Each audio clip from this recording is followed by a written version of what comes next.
Ken Squire here at Daytona, where throughout this entire week, one name has been on everyone's lips. That's Earnhardt. The Intimidator has been invincible. He has won 3 races in the past 7 days. And the question to my racing colleague, David Hobbs, is, can anybody whip him? Well, Ken, forecasting race winners is a chancy business at best. But everybody that should know down in the pit area has really given this race to Dale Earnhardt. But it's a very strong pursuing pack. Davey Allison on the pole. Richard Petty in his 31st start, running incredibly well. And relative newcomers, Ernie Irvan and Hut Strickland, looking good. But the chances of any of these drivers just flat winning this race are, to be quite honest, pretty slim. But Dale Earnhardt knows that races can be lost as well. And one way this race could be lost this year is with the new pit stop procedures instituted by NASCAR over the winter.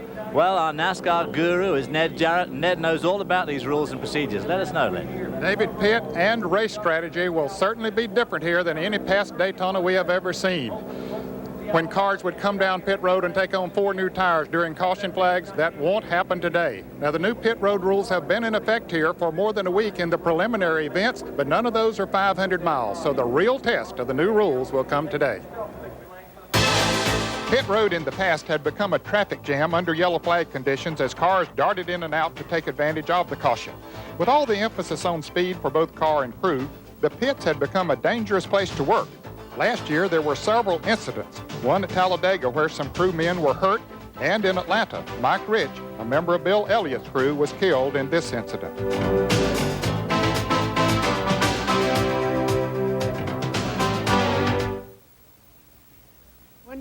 So with a number of pit road mishaps, NASCAR formulated new pit rules for this year, and on Wednesday they were explained to the drivers and crew chiefs.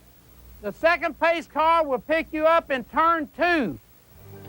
With 2 pace cars, 1 pace car will lead the cars around the track as usual. A second pace car will take cars wishing to pit down pit road. In an effort to avoid mass pitting under yellow, no tire changes will be allowed. In addition, cars will be designated odd or even based on their starting position, not car number. Odd cars will display a blue sticker, even cars an orange sticker. Following caution on the second green flag lap, the odd cars can pit. On the third green flag lap, even cars can pit. This will stagger the cars along pit road. Penalties will be enforced for cars violating these rules. A NASCAR inspector will hold cars in their pits. There will be 1 lap and 15-second penalties assessed. These penalties will start once all work on the car has been completed. Drivers and their crews are now trying to figure out new pitting strategies. Look at the different situations we could get into. We're going to pick one of these 2 pits, basically.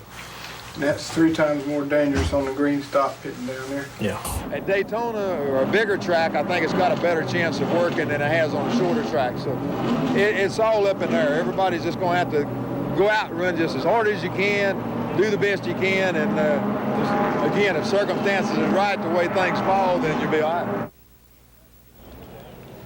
It is a bit confusing, but everyone is trying to make it work. Let's go down on pit road and meet the man they're all talking about. He's standing by with Dave Despain. If we believed every word that had been written and said about this race, we'd give Dale Earnhardt the checkered flag and the money right now. How about it, Dale? Do you think you're as good as everybody says you are today? Well, we hope so, Dave. The car's been working good all week, and, you know, it's the Daytona 500. There's a lot of competitive cars here, and it's a long day today, so you've got to run good all day long. You've got to have the luck with you, too. So, you know, we proved that last week that last year here, you don't win it by this car alone. You win it by as little luck to go with it. Real quick, you're not the kind of guy that lets the pressure that everybody's put on you get to you, do you? Well, we haven't yet, so hopefully we can withstand the pressure. We just want to get today behind us and see if we come on victory lane. Let's go across pit road to Mike Joy. The blue number 1 on the steering wheel hub signifies where Richard Petty sits in the minds of many race fans, but here it means he pits with the blue group today when we go back to green. How about it, Richard? 31 Daytona 500s, win number 8 today? I don't know. We can try it. That's about all we can do. If we've got some good luck, we'll finish good, and you know, we'll just have to go see what happens. Well, you've been trying hard all week. Second place in the qualifying race has you the pick of many people in the stands. Well, we had a good start anyway. This makes us feel good, makes the team feel good. Naturally, it makes the driver feel good that the car is running good. So now it's just up to us. Richard Petty starting from the second row. Let's rejoin Dave Despain. Davey Allison is one of the guys tired of hearing the question, can anybody beat Dale Earnhardt? I think maybe the question for Davey Allison is, can you win the Daytona 500 today? Well, Dave, we feel like we've got a real good car today. We've been working on it all week, and it's done nothing but get better.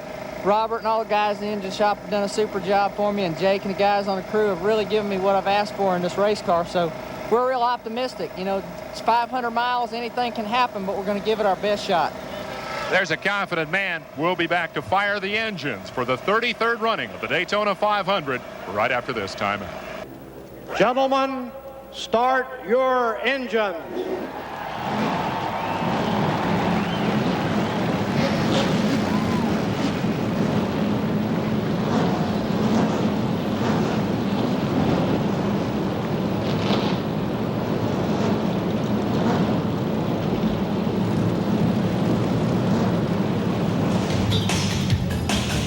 Ladies and gentlemen, the starting grid as they have qualified for the 33rd annual Daytona 500.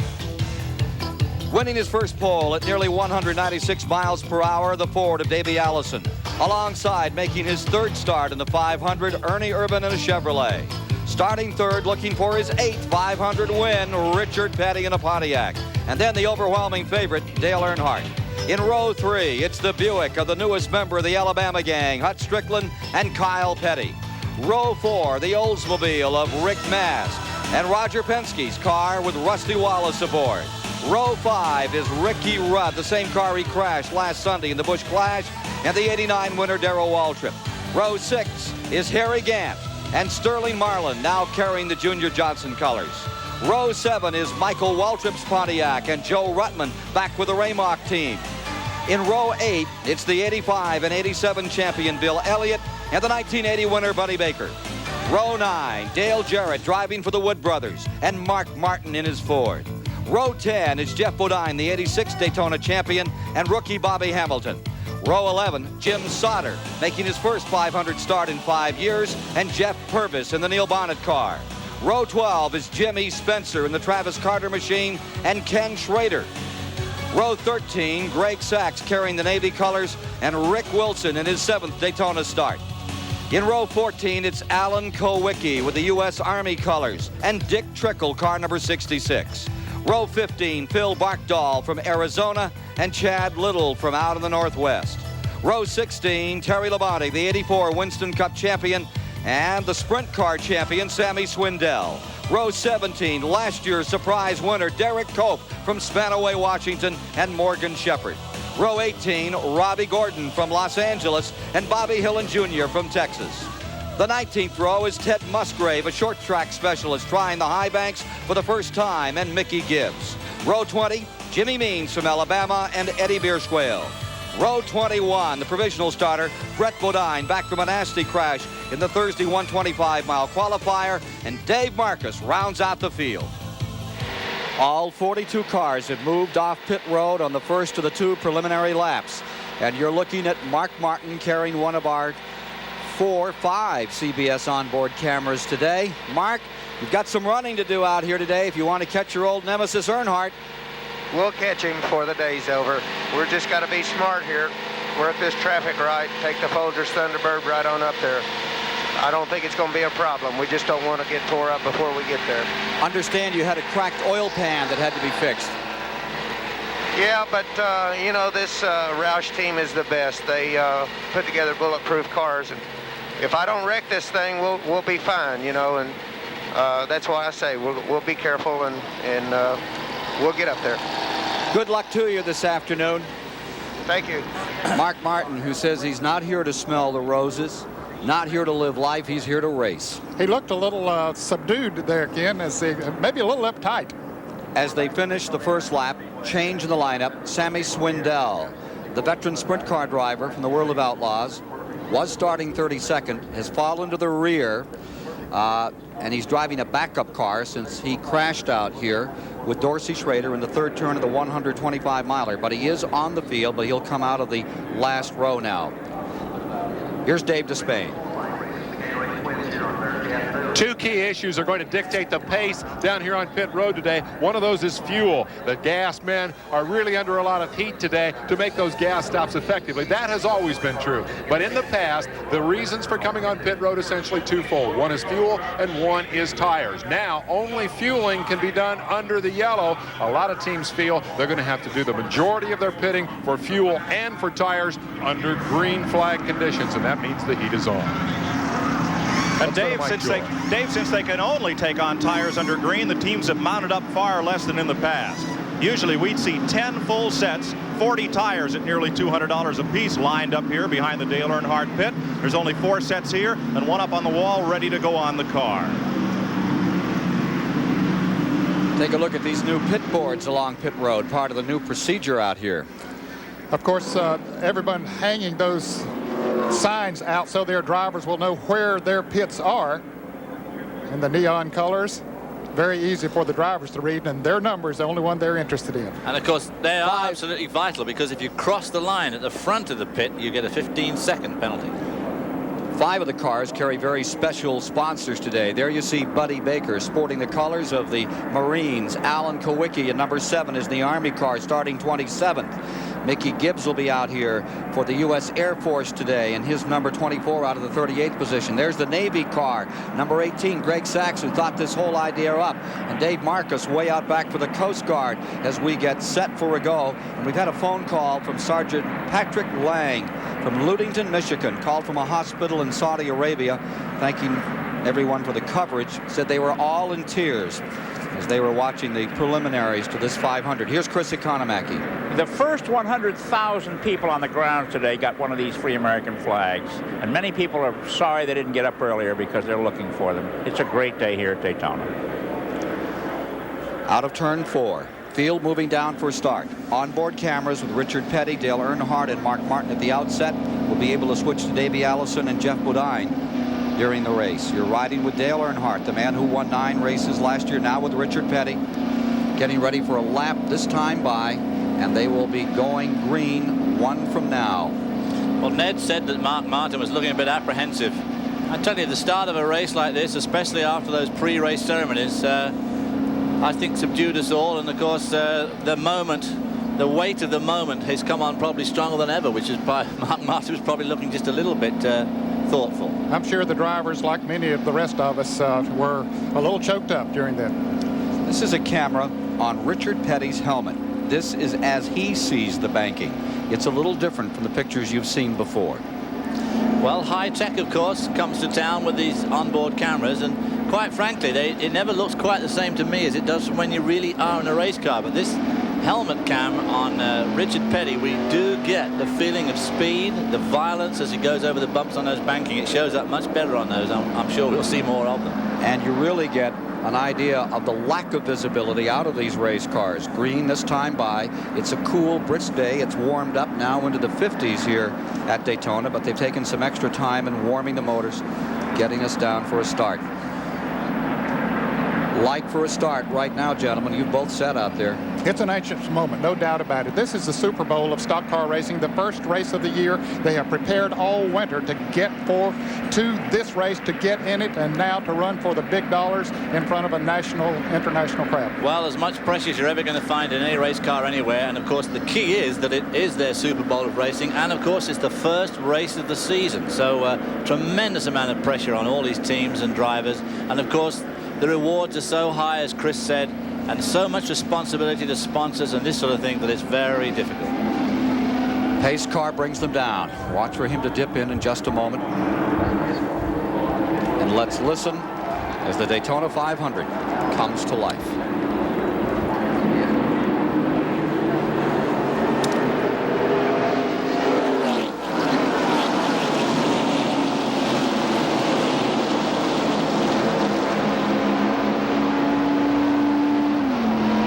Break into turn number 1. It's Davey Allison jumping out in front, and Ernie Irvin goes into second spot. Calls himself Swervin' Irvin. Let's see what he's going to do. Notice that Kyle Petty is just up in front of his dad here as they head down the backstretch for the first time.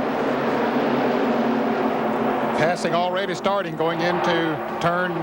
There's Earnhardt moving up on Ernie Irvan. He isn't going to waste much time, Ken, trying to go to the front. That's what we may see all day. That car runs on a rail on the bottom of the racetrack.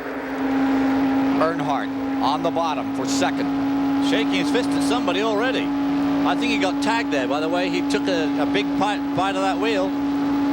Across the stripe for the first time. Davey Allison still leads, but just look at the way that Dale Earnhardt's able to stay out of the draft and just pull by our pole sitter, Davey Allison. That's pure horsepower, David. And it's incredible handling. He can run anywhere he wants, as he proved a week ago in the Busch Clash. High, middle, low. This number 3 will track. A lot of hearts already sinking as they watch Dale Earnhardt disappear. He has dominated, I mean dominated, led 80% of the NASCAR races he has been here in the past 7 days. 400 of 475 miles.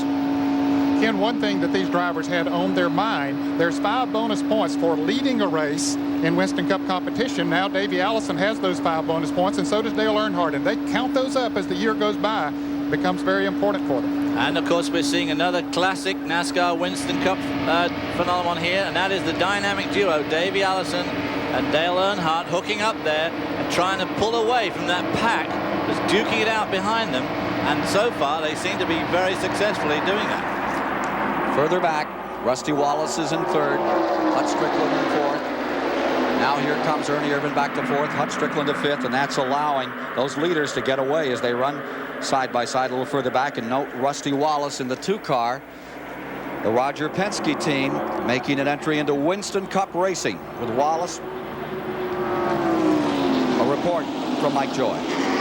Ken, if you have a good close look at the left front corner of Dale Earnhardt's car, you'll find not everybody here is a fan of his. He has hit a seagull in a critical part of that car, right in the inlet for the oil cooler. Richard Childress wants to know what it looks like from your point of view. Anybody see feathers? It looks like, yeah, it looks like they're on the left front of the car, that maybe there is something hanging on there. Indeed there is. Now, how much of the airflow has it cut off going into the radiator? Well, said all week that fate could play a part, and the only thing that could stop him, maybe it already has begun to show its head here, that fate again bothered Dale Earnhardt. One way to lose a race. Boy, if he loses, he'll be pretty distraught. An idea of the speed there as they go past the banking. We have some great speed shots here. The CBS guys have put some great speed shots, but I always think one of the best speed shots is when you look out of the car and watch that wall going by. Well, as Dale Earnhardt looks down the long backstretch, you can see what he's looking into as he goes into that turn. Rusty Wallace has caught up to Davey Allison and Dale Earnhardt. There you see the black number 2 running in third position. And Ernie Irvan in fourth, Ricky Rudd in fifth. And Hut Strickland, the 30-year-old from Alabama, driving for Bobby Allison just behind them in sixth. Sense of speed out of turn number 4. Just incredible, inches apart, 42 strong.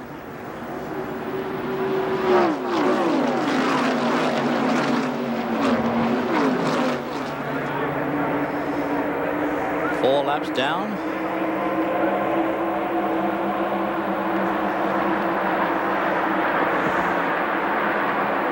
A thought from Chris Economack. Well, we're watching the early laps here. Richard Petty, the focus of many fans' attention. His son, Kyle, pulled alongside a moment ago and then waved bye-bye and put him a couple of car lengths behind. The Pettys are doing extremely well today.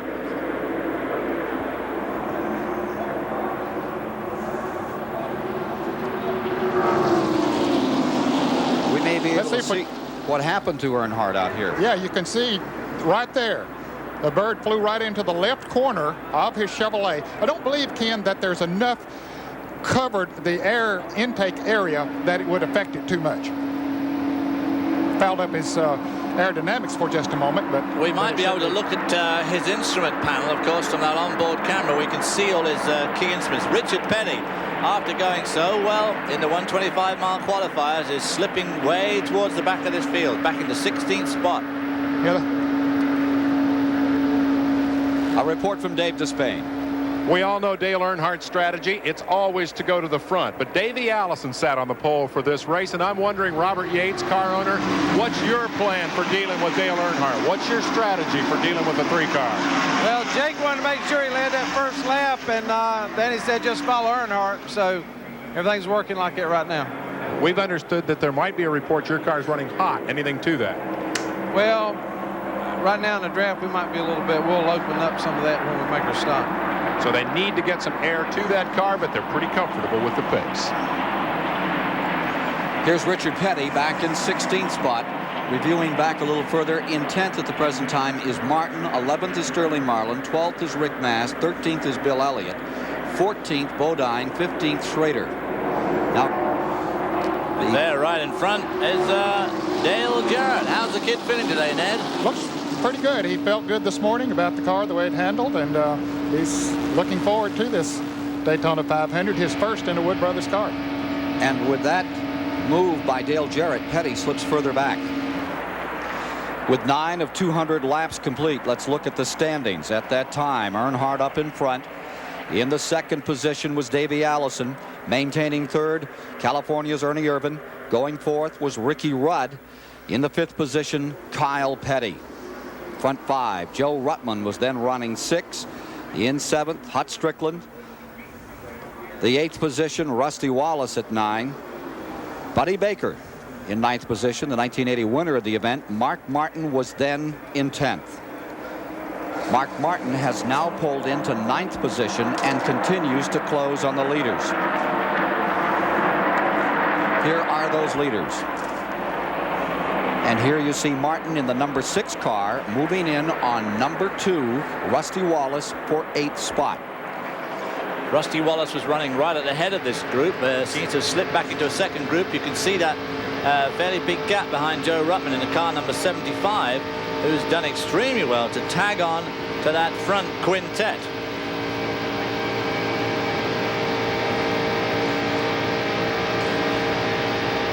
Joe Ruttman coming from 14th to 5th.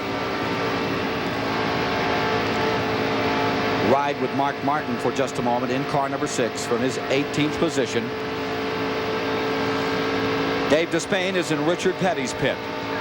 And here for so many years we would be talking to Dale Inman, Richard's cousin and crew chief for so many of those 7 Daytona 500 wins.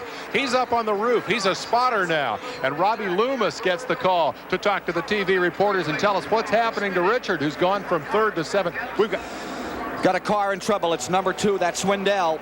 Swindell, who crashed here in the 125-mile qualifier, loops the Moroso car. First caution is out. Comes as they finish lap 13.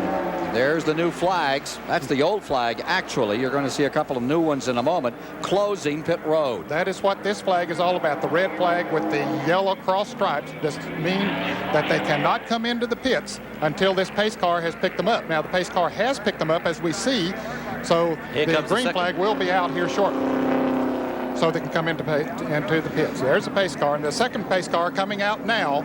And that's the car that will lead them down pit road, anyone who chooses to make a pit stop during a caution. And when they come in, they cannot change tires. Other things they can do, they could change windshield. They can pull out some sheet metal. They can jack a little weight. But they cannot change tires. Trying to protect those people on the right side of the car on pit road. After this period under caution, the race will go back to green.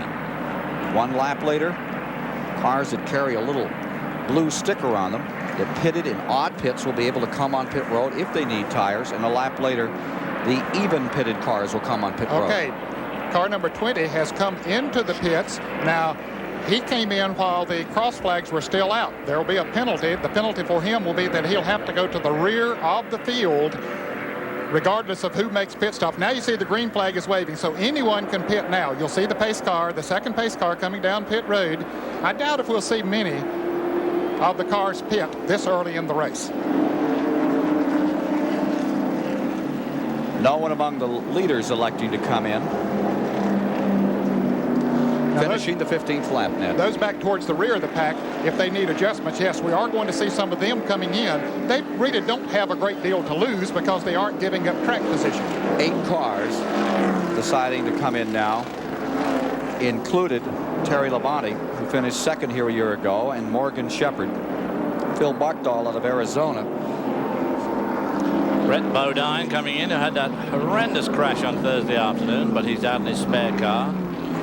Dave Marcus is there. Jimmy Means is in as well. Eddie Bierschwale on pit road. And Robbie Gordon, the off-road racer out of California. The Don Levy car is one of the first out. Now you see the 71 coming on. Dave Marcus under caution. Cars in the back of the field taking this opportunity to make some adjustments, make some changes, hopefully run a little stronger. And of course to fill it up with fuel, top it off. They've run 15 laps now, so that gives them that much longer that they can stay out on the racetrack if the green should stay out for a long period of time. First caution of the day in the 33rd annual Daytona 500. This, of course, is when this caution rule can catch you out. Sammy Swindell spins, brings out the caution flag, and after a spin like that, obviously his tires are completely finished, so he absolutely has to fit new tires. But by fitting them under the caution, he immediately incurs yet another lap penalty. It looks like he's going to lose a couple in the pits anyway. No, they're going to let him out now. Good sponsor that's another First Brands company, Glad, and they're having their fight against waste here this week, a big recycling program that his new sponsors instituting down here. Bartlett, Tennessee campaigner who was twice champion in sprint car racing, the World of Outlaws, which is a tough circuit that runs twice annually across the country. Let's go to Chris Economaki. Well, 37.5 miles are in the book. We talked with Junior Johnson this morning. He's the owner of Jeff Bodine and Sterling Marlin's cars, about how far they could go on a tank full of gas. And Junior smiled and said, "We're going to go on 2.5 stops." 2.5, huh? Here's Dave Despain.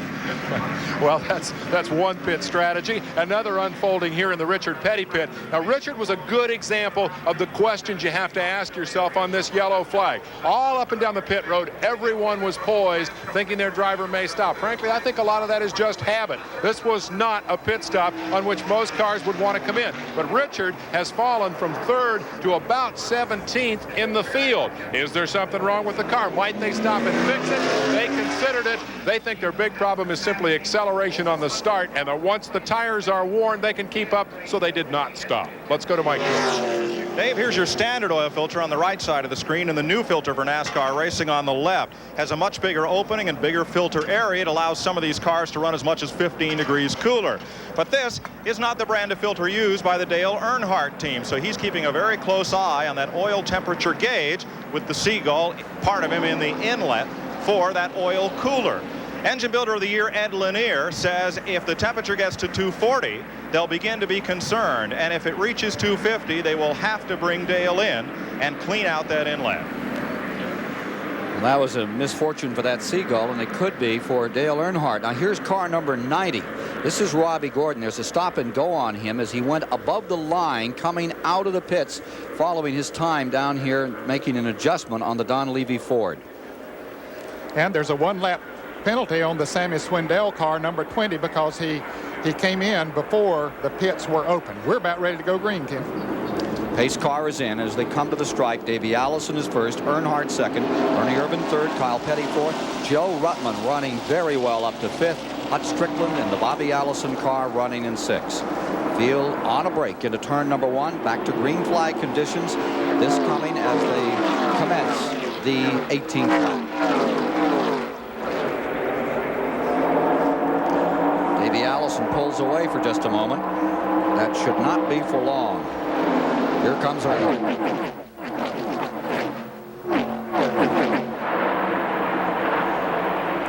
First 5, Allison, Earnhardt, Irvan, Petty, Ruttman on the break. And we have a note that Alan Kowicki is having major handling problems with his car. Ken, he's back in 23rd position now in the car sponsored by the Army, or that is carrying the colors of the Army, I should say. They aren't sponsored. Joe Ruttman making a big dive down the inside of Kyle Petty and Ernie Irvan there and getting into 3rd spot. Joe Ruttman running like a real bear this afternoon. Qualified way down in 14th spot. I say way down, 14th spot, 193 as opposed to 195.5 miles an hour. Good run this afternoon, though. What a run back here as you watch Kyle Petty on the inside, and the draft on the outside has Hut Strickland in the 12, Ricky Rudd in the 5, Mark Martin in the 6, all wheeling by, and here comes Sterling Marlin as well in the new Junior Johnson Kyle cars. Petty just simply got caught down on the inside, no one to draft with, and they went right around him. Mark Martin in a similar position as Sterling Marlin goes around him on the outside. Now Kyle Petty might be able to pick up Mark Martin, but Martin wants to get back in line, and I don't blame him. Sterling Marlin looked very formidable in that last training period yesterday afternoon. He looked strong. Also, Waltrip looked pretty good in that last hour following the 300. Now we have one car coming on pit road. It may have tapped the wall. It looks like it's Bodine. Limping on a pit road, right front tire down on car number 26, the Kenny Bernstein car. Boy, they have had some tough luck here during speed weeks. He demolished a car in the 125-mile qualifying races. Now it looks like that he has scraped either another car or the wall one, having trouble getting the jack under it as that tire flat. You can see the coming apart as he came into the pits. And that happened right up here in turn 4, where he was brushed by Bobby Hamilton, stuffed into the wall, then came almost head-on across the track into the inside retainer. Lap down is Brett Bodine. Up in front, Davey Allison stays in first. Crew working to put Brett Bodine back in this race. Got a problem under the car there. Yeah. And the car's in the wall. And there's trouble over in turn 2. 2 cars in the wall. That is Rick Wilson in the number 8 car, and right behind him, the man who won the 400 here back in '87, Greg Sachs, and a little fire coming out from beneath Rick Wilson's car as they kept them up in the wall. Fortunately, they were able to keep them up into the wall, and that's what they wanted to do. They did not want to careen down across the track in front of the other cars, so they were able to keep them up there. Both of those cars look like they're damaged too much to continue, but we'll see. That's a carbon copy of what happened to me on my one and only Daytona 500. Went into the wall just coming out of one, and my only thought was all those guys have been pestering me in the garage for weeks. Don't come off the wall, and did exactly that, just held it on the wall. Rick Wilson had tried to make a move. He was trying to move around Rusty Wallace. There you see it, and gets up in the wall. Greg Sachs getting caught up in this. Rick Wilson did well to hold that up in the wall after that, because it comes around, slaps the back, but he's just determined to make sure it stays up there. Sachs in the Navy car, the 18. Wilson driving for the first time for the Stavola brothers. Walking away, Bartow, Florida's Rick Wilson, angry and disappointed. Talking to Greg Sachs, they're explaining what happened to each other.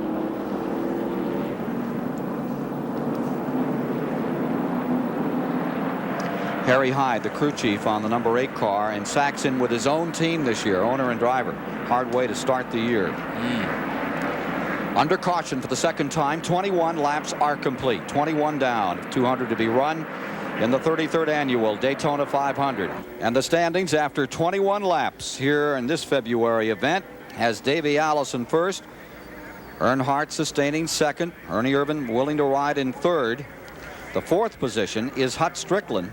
Had a great 125-mile qualifier, and Joe Ruttman, who back in the early 80s drove for Raymock Racing, back running 5th with that team this year. Ricky Rudd is in 6th for Rick Hendrick Stables, and in 7th is Sterling Marlin. Mark Martin still on the move up to 8th. Rick Mast, who we saw drive in '89 to 6th place at the end of the 500, is 9th, and Kyle Petty rounds out the top 10. Here's the 18 car of Sachs being brought in. That one's done for the day. Here's a report from Mike Joy. Richard Childress owns Dale Earnhardt's car, and he spent a lot of time in Victory Lane already this week. What's he telling you about that oil cooler blockage? Well, we're watching it right now. It don't seem to be a problem. If it got up around 240 or 250, we'd start getting concerned.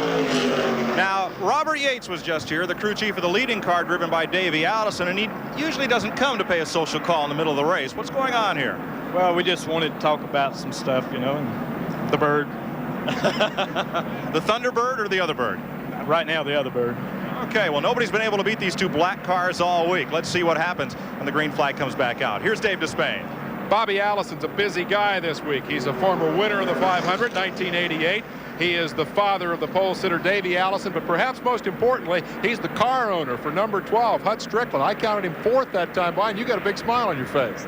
Well, he's running good. Hut's giving that Ray Bestis Buick a good ride for us, and you know, we're enjoying Davey out there showing the way right now too. I know how much you hated giving up that steering wheel, but how does it feel to be a successful car owner? Well, I'll tell you, it's just a lot nicer here than it was in that hospital room. Ain't quite as good as being out there, but the boys are working hard to give me a good time. We appreciate that. Any mixed emotions, Mom? How about it, Judy? Yeah, I think it's really good that Hut's doing a good job like that, and we're really proud of him, and we're proud of Davey too, you know. We'd like to say hi to all the family at home, especially our grandchildren. Okay. Have a good day here. That's the Allison family reunion on pit road. Let's go back to Ken Squire. And it's really great to see them back. And remember that year 88 when Bobby and Davey, father and son, drove across the finish line 1-2. And here's Davey sitting on the pole for the first time, currently leading the man in black, Earnhardt.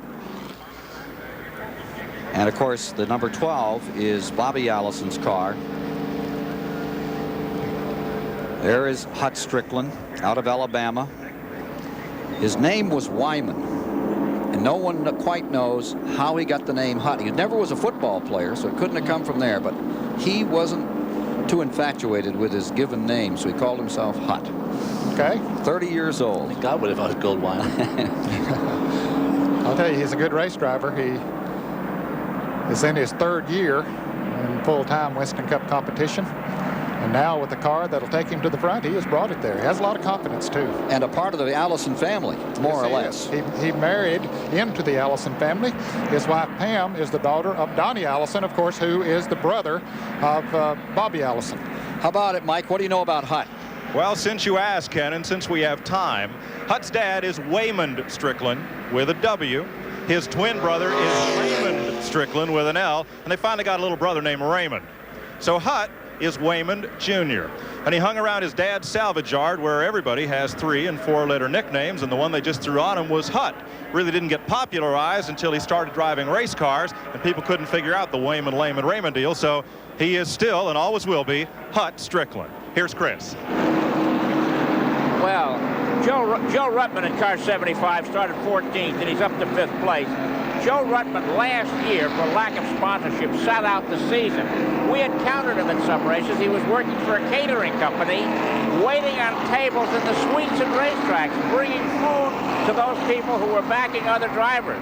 Now he's back at the wheel and likes it very much, and he's done a great job today. Fastest caterer we know right there, Joe Ruttman in car number 75. Well, the questions about the new pit rules can remain to be answered, but we're getting down to answer time. Remember on Thursday here, the twin 125s, we saw that a lot of these cars can run 125 miles without problem on fuel. They've had no reason to stop during these first 2 yellows, except for the cars in the back, as Ned has mentioned. They could give up track position, make their stop, try to improve their car, and not lose that much. The front-running cars could not afford that. But when you get to that 50-lap mark, green or yellow, those front-running cars are going to have to come in, and if that pit stop is under green, you're going to see the wrenches fly. Getting set on a restart. Field in turn number 3. As they come around, there are 25 laps complete. Working the 26th. They're using the radial tires for the first time here at Daytona on these Winston Cup cars, and they think they can go comfortably around 100 laps. 25, 26 laps will be down at the end of this lap, and of course, as Dave says, come lap 50, I'd say 50 at the absolute outside, we're going to have to start seeing some pit action one way or another for gas. Here comes Earnhardt making his move on Allison for the lead. Earnhardt's there, back out in front. With him comes Ernie Irvin. Bill Elliott having trouble. He's got a flat tire. The right front tire is flat. Now then, here's a point. He has to go around. Where did he qualify? Well, he can stop. They haven't run three laps yet, so Bill Elliott is one of those that is on the blue, so he can stop this time around. He can stop this time around, but he couldn't stop that time round, which of course could be crucial because he's languishing right at the back of the field now. The right front tire is flat. And he would have obviously normally stopped on that previous lap. You saw Mickey Gibbs on pit road for a moment there. He's just coming back out. Here come the leaders by with Earnhardt in first. Tight run for second. And as they stream across the line, in second spot for the moment, that was Ernie Irvin, but he lost it immediately to Davey Allison. And as they run side by side, Earnhardt pulls away. Well, a lot of side-by-side racing back in the pack, but up front is for second place as Ernie Irvin tries to take the measure of Davey Allison. Here's Bill Elliott now as he makes his way on to pit road. He'll definitely go at least a lap down. You see the blue flag is out, so he can pit now because he has a blue sticker on the windshield of his Ford number 9. Let's go to the pits and Dave Despain. Well, that's a remarkable bit of good fortune for Bill Elliott in the midst of some bad fortune. The bad fortune, of course, is the flat tire. And the good news is he is able to change it here, coincidentally, by being on the correct lap for his team to pit. He's able to pit and change the 4 tires without penalty. Now, they will go all the way around. They will change the tire that was flat, but while they're at it, they'll come on around, they will fuel the car and make a 4-tire pit stop. So for the Elliott team, wearing black armbands here today in commemoration of Mike Rich, their fallen team member killed in Atlanta last year, they make the first green flag pit stop of this 1991 season. They make it under the new rules, and they make it as beneficiary of those new rules. And Elliott is out, and it was a lengthy stop. 39 seconds, Dave. Well, I have to take issue with Dave Despain now. I don't think that was very beneficial for him at all, for Bill Elliott. There's trouble on a car that was running up front. The fire is coming out of the Jimmy Spencer car. He was a lap down, but Jimmy Spencer's car, and here's Jeff Purvis spinning around in car number 51. And Jimmy Means is in the wall. Phil Barkdahl crashing. 5 cars in trouble out of turn number 4. Spencer is out of his car. You can see him. He jumped out on the grass. Coughing badly there. I guess the fumes from whatever it is that's burning on that car. If it's any plastic going, that won't be good for him. A lot of smoke pouring out of car number 98. He probably breathed in some of the smoke because the inside of the car is completely filled with smoke. They'll get him now and get some oxygen in him very quickly. Jimmy Spencer, who was involved in a couple of incidents yesterday in the 300-miler.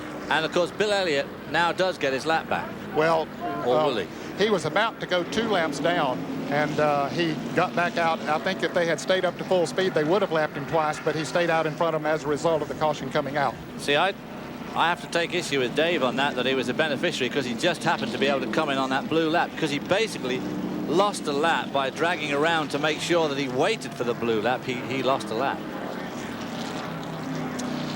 Now, will others come in? They have run 31 laps. Will they come in for fuel? They can only go another 18 or 19 or perhaps 20 laps from here on. Here's the Sammy Swindell car, number 20. He's had a tough day here today. Second altercation for Sammy Swindell. Jimmy Spencer, Berwick, Pennsylvania, in his Chevrolet, prepared by Travis Carter, comes away from one. Under caution, this lap 31. Lap 31 is where we are at, and we are already into our 3rd caution of the day. How come? Cool weather? What's happening here? Did in fact Spencer's engine blow, Ned, and leave oil down there, which caused the ensuing mayhem? Yeah, I think that's what happened, David, and that's why it caught fire. Let's take a look-see. He was running in that front pack of cars, although he was a lap down. See if we can see what did happen. And here's Jimmy Means. This is apparently, yes, he must have hit some oil and spun around. They were getting a report now that the engine did go away, and there's the Neil Bonnet car, the number 51. It's being driven by Jeff Purvis from Tennessee. I guess that you can't see very well out of this booth, but there's probably a fine patina of oil on that track. Here's Dave Despain. With Jimmy Spencer, who has a bigger smile on his face than we might expect. What happened? I don't know. I'll tell you, David, car caught on fire inside. I'm just glad that everybody could see behind me and we didn't get in a major pile up there. I feel all right now. I just got a lot of smoke in me, and that's the only thing I could do. I couldn't breathe. I had to stop as quick as I could, and I'm all right. Where did you lose vision? Where did the car fill up with smoke? Coming down through Calamity Corner right off of turn 2 and top of turn 4. Thank you, Jimmy. Quickly, let's go to Mike Joy. Kirk Shelmerdine got seagull duty here. They've taped it up, a piece of screen. and Earnhardt is away, not wanting to give up too much track position. He started moving before all that tape was in place, saw Davey Allison coming in his rearview mirror, and now Earnhardt is back on the speedway. Everybody rushing onto pit road here, working on these cars, putting in a bit of fuel. 6 overshot his pit now. What does that do, Ned? Sends him around. Pushing him back. Supposed to be a 15-second penalty if he overshoots his pits. Can he fuel here? Here is Ted Musgrave in car number 55. You take the 15-second penalty, but you can be pushed back? Yes. Here's Michael Waltrip, Dave Despain. Yes, we're with Mike Waltrip. Mike Waltrip, you were not involved in that altercation, but you're behind the wall, hood up. What happened? Well, the car had been getting hot ever since the start of the race, and finally overheated or something happened inside of the engine. I'm not exactly sure what. It's a shame. It's the first Daytona 500 for Pennzoil. We're not doing a very good job setting here, but we're going to try to fix the thing and get back out there. Your analysis of what's happening up front, is there anybody here who can beat Dale Earnhardt this week? Well, there's a lot of people that are going to be able to keep up with him. Whether they can beat him or not will be a different story. The draft just isn't as fast up front as you would think it would be. We were messing with a bunch of cars that were taking some chances, and I was really taking it easy and hanging with the lead draft. So it's going to be a heck of a race, I promise you that. The analysis of a man who's trying to get back into that race, Mike Waltrip, out. They fear blown engine. A man who was on the move is now moved back behind the wall on pit road. Mark Martin's number 6. See the tool chest coming out, so they're going to go to work on him and try to get him back in this thing. Here's Mike Joyce with him. Where is Mark? Mark Martin is behind the pit wall, and he is staring straight at victory lane 50 feet away. It'll be a tough job to get there. They have a new pumpkin to put in the car. That's the center section of the rear end. Martin has either torn up the rear end or he has broken an axle. Boy, that's a tough break for him, and you can see he just sits there, stares. That's all he can do while his crew works on the car, knowing that it's going to put him off to a slow start and trying to win his first Winston Cup championship. He came awfully close in 1990. So dedicated, so intent. Arkansas's Mark Martin nearly won the crown, and then in those last races of the year, back came the Intimidator Earnhardt to win his 4th Winston Cup title in that 29-race series. Ken, I would guess that maybe the ratchet has broken in that car. It's unusual that a rear gearing would go out on the car. Perhaps we can get a word with Mark Martin. Mark, this is Ken Squire at CBS. Mark, do you hear us? Yeah, I can hear you. When did it break? What was the telling sign? The gear broke, the rear end gear, the differential. I don't know if it's the case or what, but when we got ready to take off, it just it broke, exploded. And you were running so well, Mark. I was what? You were running so well.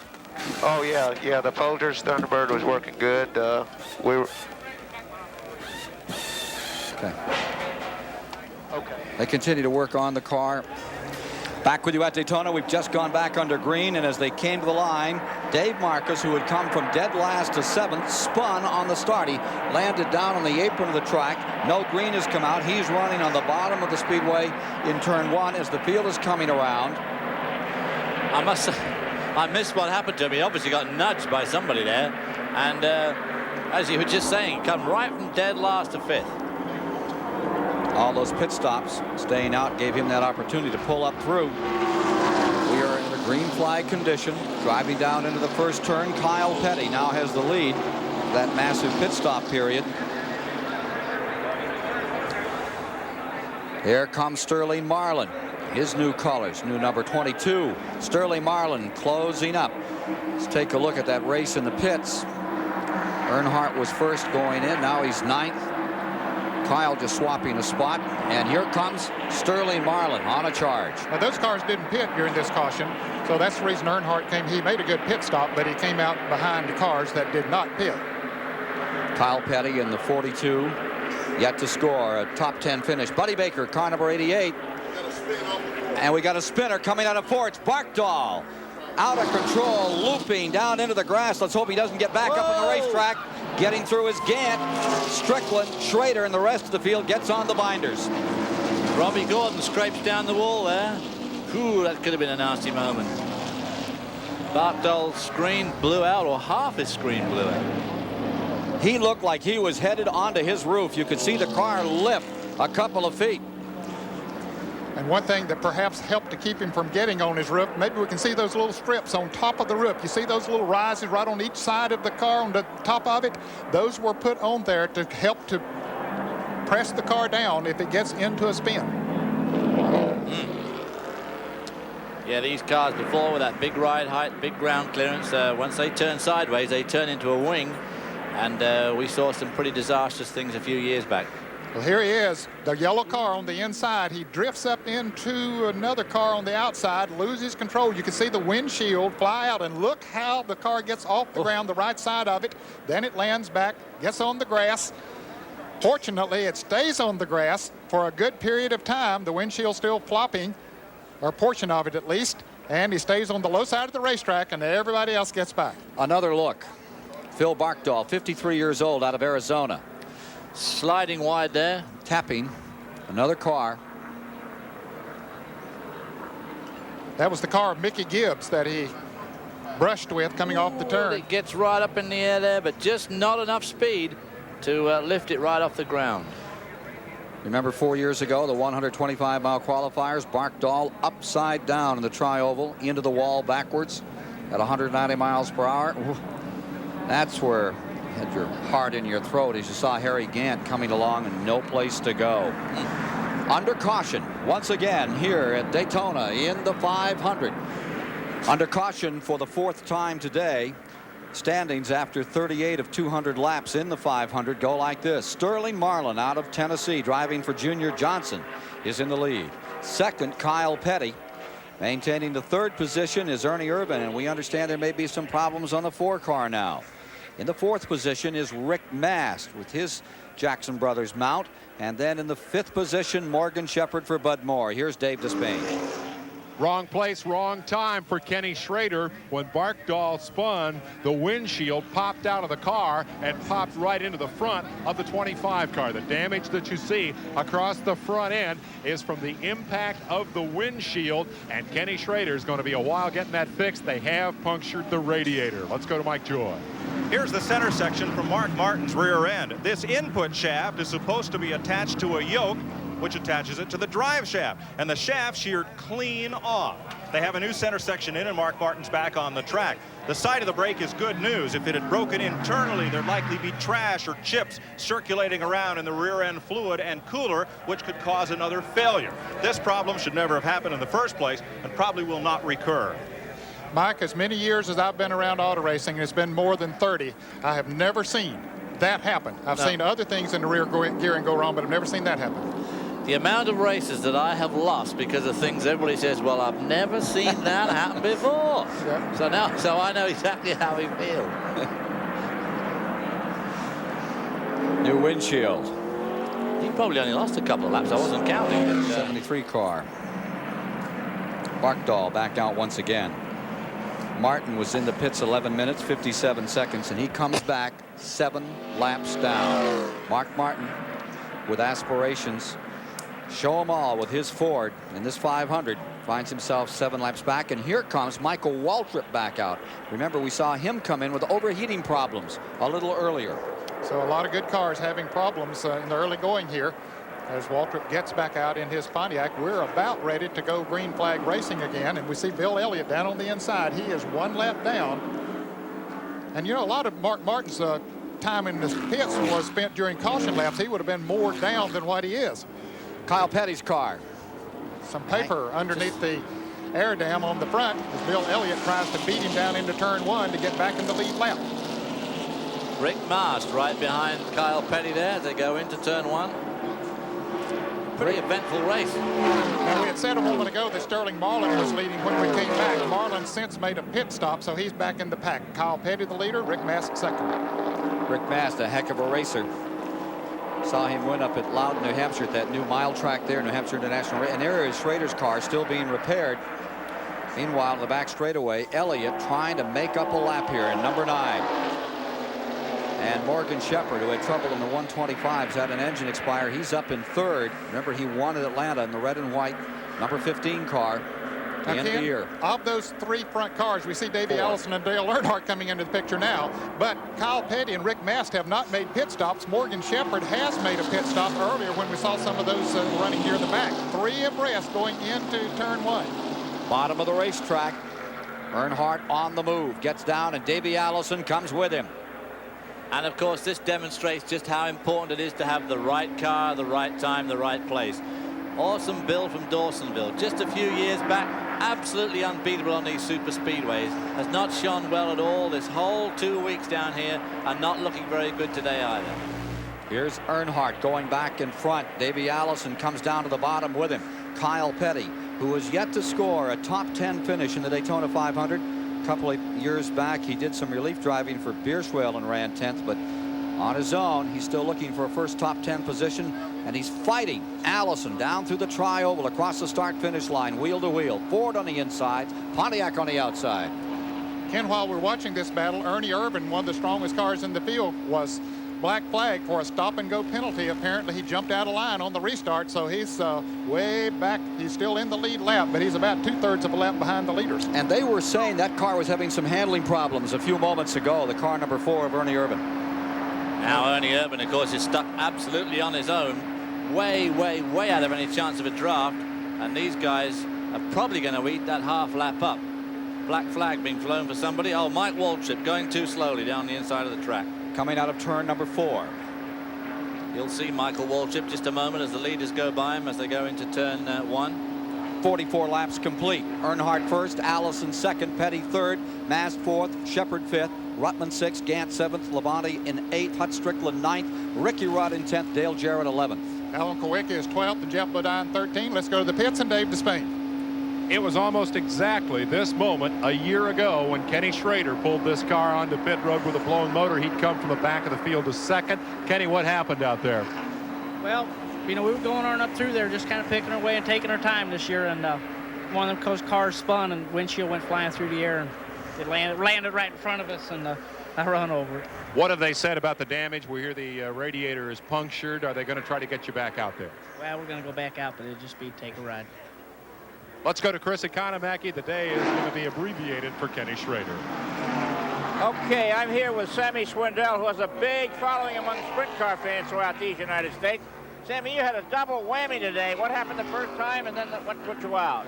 Well, the first time we just Robbie Gordon got around me on the outside, and you know, we just got together just a little bit off of turn 2, just enough that it got me sideways, and you know, I was just trying to stay out of everybody's way and get the car back around. What about the last time? Well, I don't know exactly what happened in front of us. Seen some smoke and stuff, and Jimmy Means got the way, but he got on the brakes. I was a little bit late and was too close to him, and we got together just a little bit, and then Ted Musgrave got in the back of me, and just right in the middle of everything. Sammy, can you compare stock car racing to sprint car racing now? Which is tougher? Well, I don't know. You know, this is probably the most fun I've had racing in a while. You know, I wish I could get back out there and run some more. It was, I was having a blast. Oh, thanks very much, Sammy Swindell, and back to you, Ken. Thank you very much, Chris. 8 cars running in the lead draft, and right now, that engine pulling the train is Earnhardt, and Davey Allison stays second. They ran in separate 125 milers, so this is the first meeting between the pair. The Chevys in front, Ford's in second, and they're averaging 192 miles an hour in the last lap. That's a pretty quick pace since we're more than 100 miles into the race. If you're just joining us, we've had 4 caution periods, 18 laps under yellow, so no chance of a record in this one. Richard Petty's car giving us these pictures from the STP in-car camera in Richard Petty's number 43. And this gives you an idea of the steepness of that banking and just how much effort he's putting into the car. Disappointed to see that Richard's not wearing those fireproof gloves. 14th position. Here he is pulling up on Dale Jarrett in the number 21. Dale having a good run today in the Wood Brothers car, hanging up there with the lead draft, and Richard right behind him. Into that bumpy turn 3 at about 197, 198 miles an hour probably. Lose a little bit of speed through the corner here, just through scrub. And of course, part of the key is to set the car up with as little scrub as possible, which is obviously where Dale Earnhardt succeeds so well. Across the stripe alongside another car there. Now you see Richard drafted with Dale Jarrett around Ricky Rudd. Rudd was down on the inside, so Richard just went with Jarrett, and it was a good move for him. Richard running low. You remember the Richard Petty of old always used to run right around the outside, but with the restrictor plate, they feel that the lower the line they can run, the better. There you see Rusty. Is that the Rusty Wallace car? No, that's Terry Labonte. Terry Labonte's an car number 94, and another car. They just sort of split that one. A car that was slowed down. That's that 55 car that's lost half his bodywork. I'm surprised they don't black flag him, quite honestly. Dale and now then, Ned Dale and Richard Petty here got a nice little duo going. Can they pull up on that lead pack, do you think, together if they just stay in line like this? Well, I don't know. They've lost the lead draft when they were running side by side with Ricky Rudd and the car number 94 of Terry Labonte. So you can see a good bit of space up in front of Dale Jarrett there. It'll be interesting to see. I think if Richard stays right on his bumper, they might be able to do that. Might be able to draft up to them. That'll help them both a lot, of course, wouldn't it? Yes, it would, and the two cars behind them now are running side by side. That should let them pull away from them. Richard Petty, an absolute master at drafting. In fact, he's the guy that was given credit for mastering the draft in the early going when this Daytona International Speedway was built. Dale Jarrett's in 11th. Richard Petty is in 12th as they move through the field. Chewing on that towel, Richard, as he has for all the years he's been here. This is his 31st 500. Wearing his new full-face Bell helmet there, which I'm glad to see. I wish more of these drivers wore the full-face helmets, because in the unfortunate event of an impact, it does protect the bottom half of your face. In fact, it protects all of your face. David, notice, Richard, how he is sitting up close to the steering wheel with his elbows bent. Now, when I drove race cars, I wanted to be away from the steering wheel, and I stretched out to drive, and I think this is better. In fact, most drivers do it this way now. They say that it gives them a little bit more muscle in turning the wheel, and then in case of an impact, you probably are in much better shape as to not Kyle Petty coming into the pits, but if you hit something, you're in better shape to not do damage to your arms with this style. It definitely gives you more leverage, there's no doubt about it. Mike Joy's down the pits. Kyle Petty comes in for the first scheduled green flag pit stop of the day. Len Sherrill has the jack under the right side of the car as Lanny Barnes changes tires. Jim Sutton on the right rear, the tires that Jim Long has brought over. Richard Bostic, veteran gas man, has the second can already in. Jerry Wendell, the catch can man. They are just about done, finishing up a little bit with the gas. Little miscue here. Now Kyle is down, stalls it. And he's away. Kyle Petty was running fourth and now rejoins the race almost a lap down. Let's take a look at the leaderboard after 48 laps. Earnhardt was then leading, Allison second, Mast third, Kyle Petty in fourth, Morgan Shepherd was fifth. Further back in the field, Joe Ruttman sustaining sixth, Harry Gant seventh, and Alan Kowicki have rolled up from 17th into 8th, where he is now. Hut Strickland in 9th and Terry Labonte in 10th. Further back in the field, it was Dale Jarrett 11th, Ricky Rudd, Richard Petty, Jeff Bodine, and Bobby Hillen rounding out the top 15. 4 caution periods thus far in the race for a total of 17 laps under yellow. Here are the leaders. Earnhardt coming to the line. We are now working the 55th lap. Earnhardt pulling away just a little bit too. Here's Kyle Petty, fellas. He made a green flag pit stop, and as Mike Joy said, a little miscue in the pits, and it cost him some extra time. He went a lap down, but he came back out past his dad and Dale Jarrett and have pulled away from them and is now gaining on the front runners. He hopes this thing stays green for a long period of time because he is the fastest car on the racetrack. He put 2 new tires on, and evidently the new tires are a good bit quicker than the tires after they get heated up. He's pulling out a cool half a second a lap on everybody else, which in this type of racing is a huge gap. Making a remarkable difference, those tires on car number 42. Rick Mast has come in. Remember, we reported in that 48-lap rundown he was up there. He has now made a green flag stop and come back on again. Kyle Petty about to get into the draft of Alan Kulwicki in the number 7, the Army car there. And then if he can leapfrog past Alan Kulwicki, he's going to be right in the thick of that lead group. Needs to get to the front of that group, and then he wants a caution flag, and he'll get his lap back. Kowicki finds himself now in 7th position. He's picked up 10 spots over the last few laps. He's been very quiet in the 1991 Speed Weeks. But he's sure making himself heard now with the colors of the U.S. Army. Now there you see the 55 car, which was in that altercation, Ted Musgrave. His car badly beaten up. The ASA driver out of Franklin, Wisconsin, staying at it, but badly rumpled in the snout. Number 55. Getting a lap back from car number 7 comes Kyle Petty in the Felix Savetta's 42. We'll hear more from him.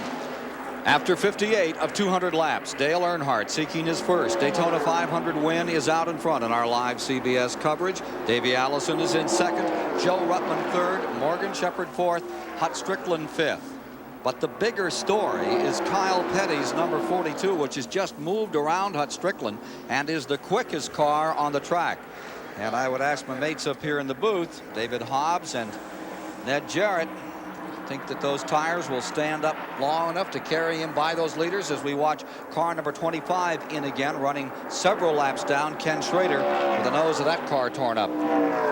Well, they did a lot of work on the right front of that car. And to answer your question about Kyle Petty, yeah, I think those tires will help him to move. He's moving around Davey Allison now, so I think that he'll be able to pass Earnhardt. Then if a caution comes out, he's right back in the thick of this thing. Around Allison for third, closing on second place, Joe Ruttman in the number 75. Davey Allison's look at Kyle Petty as he brings the Felix Savetta's car up through the field.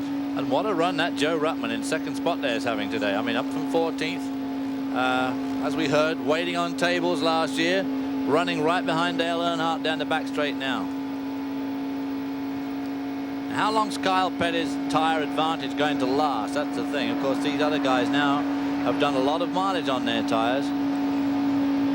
Yeah, I think maybe they're good for 20 laps or so to have somewhat of an advantage, although he has already used up a good portion of that now. But he has caught the fastest cars.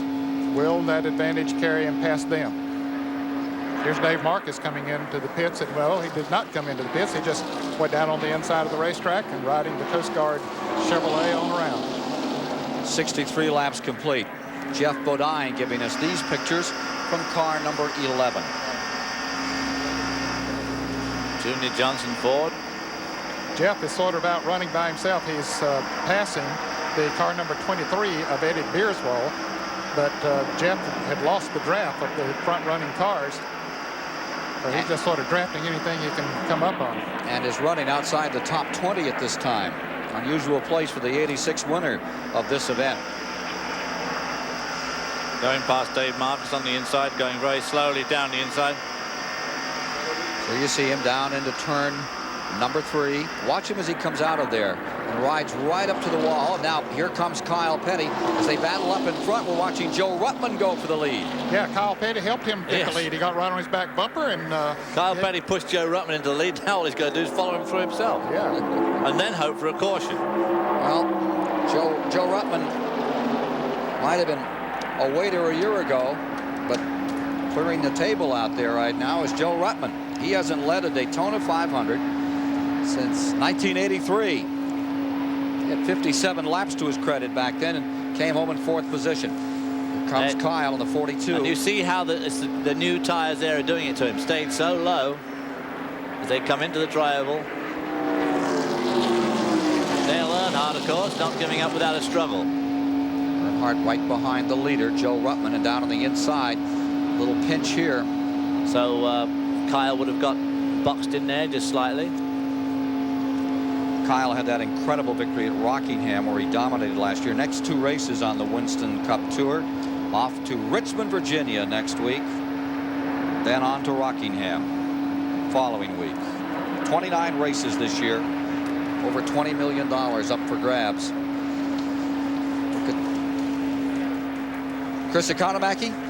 Well, we've been looking at these inter-service cars. The service machines aren't having the best day.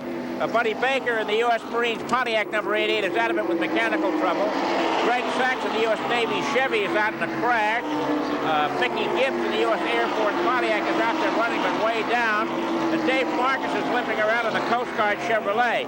The best of the service cars is that of Alan Kowicki, who's running in the top 10. Got his rooters in Saudi Arabia. The number 3 car, Dale Earnhardt, seems to be fading just a little bit here, Ned. The 12 car went by him. Davey Allison went by him.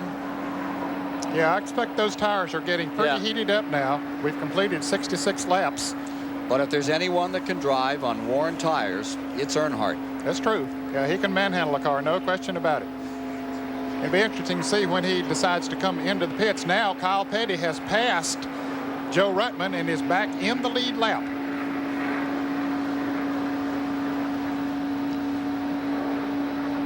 At this point, Kyle Petty looking for a caution. Give him something to make up that distance from the leader, Joe Ruttman. Earnhardt definitely going higher and higher up on the banking here. Normally, he's been running right around the bottom, and he goes high enough there to get out of that draft of those cars in front, although as he gets onto the back straight, he soon slips back into it. They say that car is pushing out there. That's the report from down on pit road. Well, that means that it would ride high in the turns. That means that the back end is sticking too tight when he goes into the turns. The front wheels just won't cut the way that he wants them to, and so it rides high in the turns. Right front fender going just like an arrow toward that outside. Whoa! Trouble for just one. Car spinning directly in front of Earnhardt. It's Strickland. Strickland once, twice, 3 times around. Starting to come back up on the track. He's trying to hold it down. Kulwicki gets through. As does Sterling Marlin and the rest of the field. And he's lost his windshield as well. Boy, did he get nudged there by Dale, or did he just lose all the air when Dale ran right up behind him? I don't know. I think he lost the air. Let's take a look and see in a moment. And what happened to the Bobby Allison car number 12? He did suddenly seem to back out of it right in front of Dale, didn't he? I mean, it looked fairly normal from inside Earnhardt's car. And a break here for Kyle Petty. He had just passed the leader, got back in the lead lap. So now he is back in the thick of it, and he has fresher tires than do those other drivers. And David Hobbsnet, Jarek, this is where we'll see that odd even tire change for the first time. Petty, of course, got his lap back, so he's on the back end of the lead lap. Well, he's right in the thick of it again. The pits are now closed, so no one can do any tire changing. Again, here's what happened. I think he might have got tapped a little bit. I think Hutt ran up on Davey Allison and had to back off, and Earnhardt just shot up there and maybe tapped him just a little bit. And around he went. And this is the point. You see the car there getting very, very light across the grass. And at this stage, he slips up. He's about to go up and flicks it down, which is extremely fortunate for Alan Kulwicki. Hut Strickland, the middle of a 7,000+ pound sandwich out there. And of course, Hut Strickland now cannot stop and change his tires. Replay from inside the car. Yeah, there's no doubt about it. Hut Strickland came out of the gas just a little bit, and Dale didn't. Only just nudged him. There you see the rear view mirror. Have another replay we can look at as well.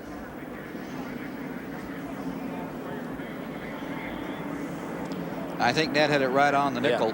Caught up 28. With Davey. Came out, he caught him up.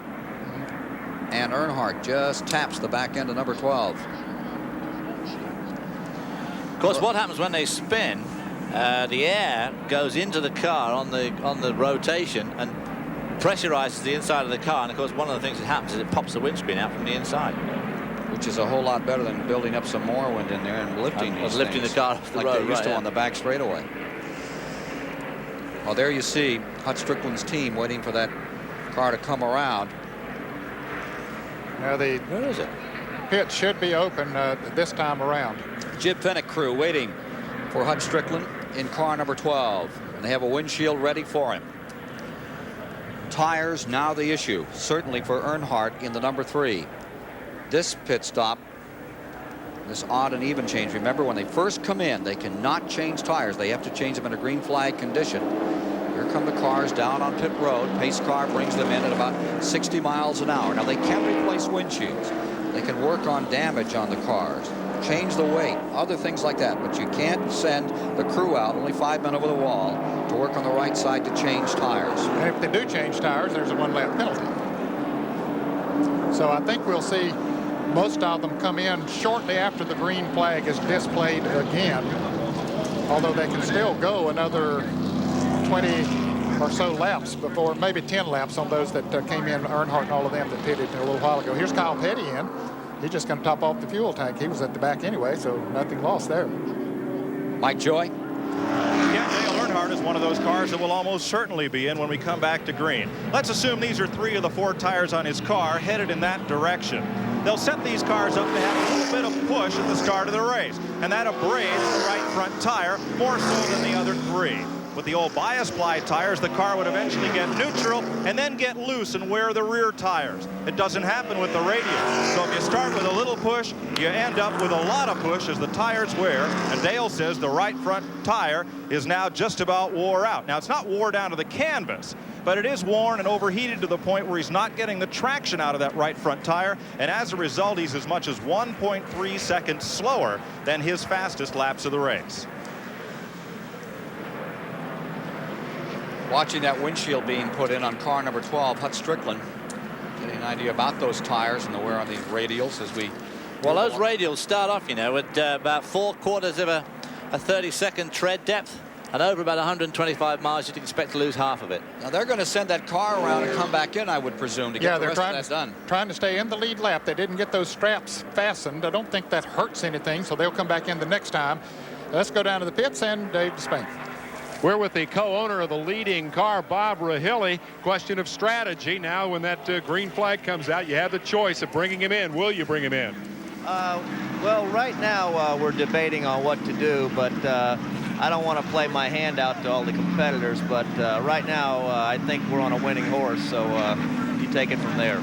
Another quick question with 1 to go. You got to be happy with this guy you dragged out of retirement and put in your race car. We're real happy with it right now. Of course, Dinner Bells give us good backing this year, and I'm looking forward to a real good year with Joe. He's doing a heck of a job. He's got Joe in his other ear. They're getting ready to go back to green. That's Bob Rahilly from the leader's pit. Ned, as we're getting that report, you saw car number 12 out there with a right front tire going down. Flat spotted him enough, so finally one wore through. Yeah, that's a bad break for Hut Strickland. He has to come back in to finish that windshield off, and the signal's just been given for one more lap, but now he has more problems. And while Dave Despain was talking to Bob Rahilly, Morgan Shepherd pulled his car number 15 behind the wall into the garage area. Man who won that last race of the year at Atlanta last year in November when Dale Earnhardt sewed up the championship. Well, this is going to be a very, very bad break for the number 12 car of Hut Strickland. Not only they changed the windshield, which they managed to do under the caution without losing a lap, but now he's doomed to lose probably at least 2, because he'll lose a lap going around slowly with the blown tire, and then he'll have to lose another one, either as a penalty or just keep staying out there, losing more and more time. Well, this Wheel of Fortune is taking most of the chips away from Hut Strickland now with this pit procedure. He's caught, and he'll have to come in and change a right front tire. We saw him spin 3 times. He was hoping to make that windshield change, get back out, and be able to stay in the lead lap. Okay, the caution is waving again, Ken. They were given the signal the last time around to be one more lap. I wouldn't be surprised if maybe some debris didn't come off of Hut Strickland's car as he came around. We don't know for sure if that's the problem, but with it being down on the metal or the frame of the car, he very well could have lost some debris. 71 laps are complete, and as they come to the stripe, Joe Ruttman is first, Davey Allison second, Earnhardt third, Harry Gant fourth. Alan Kowicki is 5th on the field. In the 6th position is Sterling Marlin. In 7th, Bobby Hillin Jr. showing up for the first time. Then in 8th is Darrell Waltrip, followed by Derek Cope, last year's winner, showing up here in the top 10. Here's Dave Despain. 4 tire change has been completed on Hut Strickland's car. They are still working on the windshield. Now, they will probably incur the 1-lap penalty right here. The rule says that if you make your tire change and it costs you a lap anyway, in other words, if you're in the pits long enough that the penalty would be self-inflicted, that doesn't make any difference. They're still going to stop you for another full lap after the work has been completed. This is the windshield that will go in replacement of the broken windshield for Hut Strickland. Actually, I believe that is going to be the second windshield. They're going to re-change that windshield, but they will not be able to do that. We'll double check and see if they're going to go to that work right now, because they're stuck here for another lap, and it would seem logical that they would go ahead and make that change. I think they may have decided that they're satisfied with what they have done here, and they're going to go with what they got, but they can't do that for another full lap. Jimmy Finning is the crew chief, and let's see if we can get Jimmy over here. He's going to be tied up for a minute. We'll get back to this, guys. Let's go to Chris Economaki. Well, Harry Gant, they were worried in his pit this morning about the car. When they're taking the car off the transporter, they had taken it away. The left front fender was damaged coming off the truck. It scuffed the decals off of it, and they had a little bit of straightening, and they felt that all the time they spent in the wind tunnel with that car, this would have upset it, but it doesn't seem to. He's up there in 4th place in that green number 33. There's a lot of them, Chris, that the wind tunnel testing won't amount to too much on. They've been battered and bruised with thus far 5 caution periods in this event. Several cars that we just saw Rick Wilson's car come out all taped up. Left front panel completely gone. He's 52 laps down, Ken, so Rick Wilson just out there now trying to ride out some laps and get a few points. Here's Ricky Rudd into the pits getting fuel. They're looking at the tires. Oh, he has been on those tires for quite a while. Oh, he gets the tank of fuel and heads on back into the action. So apparently he's going to stay out there a while on this. There you see the number 27 car being driven by Bobby Hill, and that car wasn't even around until Thursday. They entered it at the last possible moment. That's the Moroso Memorial car that Dick Moroso brought in memory of his son, Robbie. And Bobby Hillen has done a good job with it. He's come from 36 to 7th as we get set to go. And there you see the 73 car back out here once again. Phil Barkdahl, who had that wild ride a few moments ago. Now, here's Dave Despain. Of the multiple problems confronting Hut Strickland, this one may be the one that will ultimately be the biggest problem. The green puddle out there on pit road. And let's ask Jimmy Finnig. They have now completed the tire change. They have replaced the windshield. Jimmy, what's that we see out there on pit road, and how big a problem is it? Oh, that's just a little bit of water. The big thing is the windshield we put in there's got a little crack in it, so we'll just have to wait and see what happens. You elected not to change it again, even though you were stuck in here for the penalty. Did you figure you didn't have time? I figured we didn't have time, and there was no sense going 2 laps down. So they cut their losses and got back out there with a crack in the windshield. That's the story on Hut Strickland's car as we get ready to go green once again. And as they come to the line, Joe Ruttman is up in front. He has never won a Winston Cup race. There you see the sign on the 5 car up. Yeah, apparently he got above the white line going out, so he'll be in for a stop-and-go penalty, maybe. But the 5 car of Ricky Rudd is subject for a black flag the next time around. Joe Ruttman, whose elder brother won the Indianapolis 500 back in 1953. Joe Ruttman, who has never won in Winston Cup racing, had 3 second places, leading the Daytona 500 and being challenged. Here comes Davey Allison. Allison going down on the inside. Now it'll be interesting to see how many of these cars pit. Now they can't pit this time around. They have to come by the start-finish line one more time before the odd cars can come in, those with the blue stickers on them. So we'll see if anyone chooses to pit or if they stay out there for a little while. Davey Allison's view of Joe Ruttman from the leader. You're looking back over the field in the 33rd annual Daytona 500 live here on CBS Sports.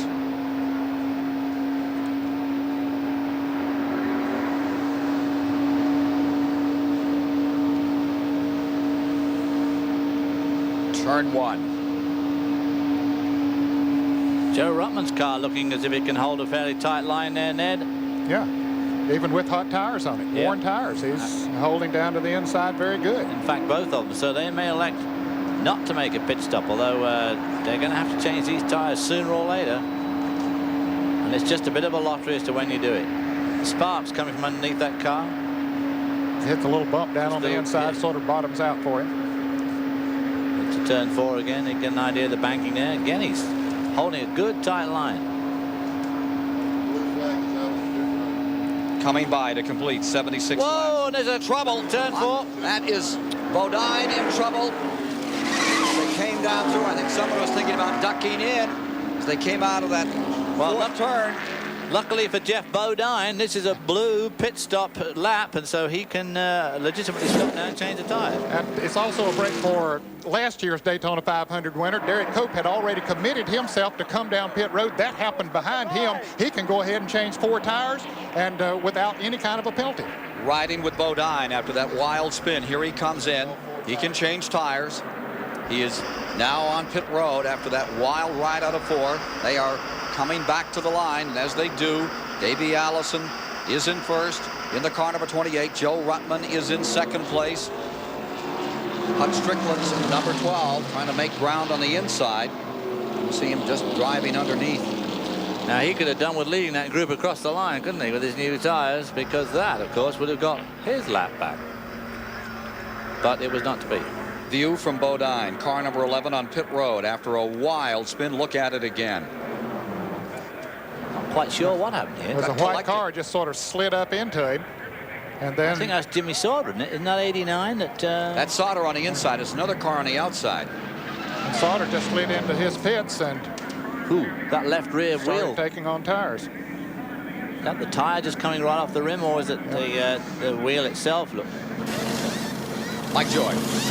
Jeff Bodine badly cut down a left rear tire, Ken, and there's scrape marks, and the aerodynamics are all messed up on the left side of the car. Crew Chief Tim Brewer is looking on as they use a real long pry bar to try to pry out the rim. They cannot loosen the lug nuts on that left rear tire because the rim is bent in against them. Jeff has now shut the car off. That's Mike Hill with the pry bar trying to gain himself some leverage. They may have to cut that rim to get to the lug nuts, and stranger things keep happening in this 500. Back upstairs. Frustrating day for Jeff Bodine. Coming up on 200 miles, looking back at the beginning of the race, there have been 3 surprises. 1, so many yellow flags. 2, the performance of Joe Ruttman unheralded. And thirdly, the fact that the pit stop rules have not borne one way or another on the competition. It was as expected early. Dale Earnhardt and Davey Allison setting the pace. At 200 miles gone, 300 to go. 21 laps to that halfway mark and the $10,000 bonus for leading at halfway. Gentlemen, your thoughts on what we've seen thus far? Well, I think one reason we have seen as many cautions as we have is the fact that they're having to run these tires longer than they have in the past. Those tires are hot, and the cars slide around a little bit more on the racetrack, and as a result, we've seen some cars get into others and cause cautions. And Kyle Petty just spent quite a bit of time there in the pits, so not quite. They were fiddling around with the front end of the car. He may have run over some debris or something. Earnhardt's car giving us these pictures, running in third place. Let's look at the leaderboard after 78 laps. Here's how they were running. Up in front, Davey Allison once again with his caution period in the Ford. Then in the second position, car number 75, the Oldsmobile of Joe Ruttman. Going third was Dale Earnhardt Chevrolet. In the fourth position was Sterling Marlin in his Ford. Then in the fifth position was Alan Kowicki in a Ford. Looking further back. Oh, we're going to stop right here because Earnhardt is coming in. Let's see what the story is on Dale Earnhardt. Well, is he coming in, or is he just throwing out a decoy to someone? Let's see. Yeah, I believe he is coming in. Okay. I'll tell you, just in front of him is the 75 of Ruttman. Ruttman is pitted as well. Mike? Well, Ken, Dale Earnhardt has only gone 45 laps on this tank of fuel. Ordinarily, he should be able to go farther unless they did not get a full load last time, or unless he's not picking it all up. Goodwrench crew goes to work. A little more cleanup work out there on the front of the car. Danny Myers is the man with the gas can, and Richard Childress is beating down the rear spoiler. Well, now he's going to beat it up a little bit. It's got to be 25 degrees from horizontal minimum, but he's trying to make a minute adjustment with his fist on the handling of that car. He's full of gas and back out. Mike, we wonder if, since he did come in and take on the fuel, we know that his tires are getting worn. Now, they can change 2 tires a lot quicker than they can put in fuel. So maybe they decide to come on in, get the fuel, and then come back in a little while and get those tires. No point making work on a pit stop. That's the thing about pit stops. If you try and do too many things at once, there's always the danger, even with a crew like that something can go wrong. So if you've got the chance to do it, and with the luxury of a caution, let's get the fuel in, because sooner or later he is going to have to make one of these green flag stops. 21 cars in the lead lap. Davey Allison sporting first position. Field organizing in the backstretch, ready to go back under green after the 6th caution period of the race, and this before halfway. We hear that number 3, Dale Earnhardt's going to have a stop and go, and Joe Ruttman in the number 75 car. Apparently they went above the white line going out of the pits. That's something you have to be very careful about. This will get their attention. Are they taking this rule just a little bit literally on the caution? Well, now that white line rule has been into effect for several years, and sometimes the drivers just simply forget it when they go out of the pits and they move above that line too quick, and may that's have a thought violation. and may have thought under the caution, you know. Yeah, nobody would look. Or that they would care too much. Yeah. Back to the line. Green flag waving. Davey Allison breaks away. And the 3 and the 75 both scoot in for this quick stop. Mike Joy? It is a stop and go for blending up above the line. Ned, you're right. Dale just wanted fuel to ensure himself being able to go further once they got back to green flag racing. But I am surprised when they have to come in and get tires, you can fuel the car in just about the same amount of time. Here's Dave.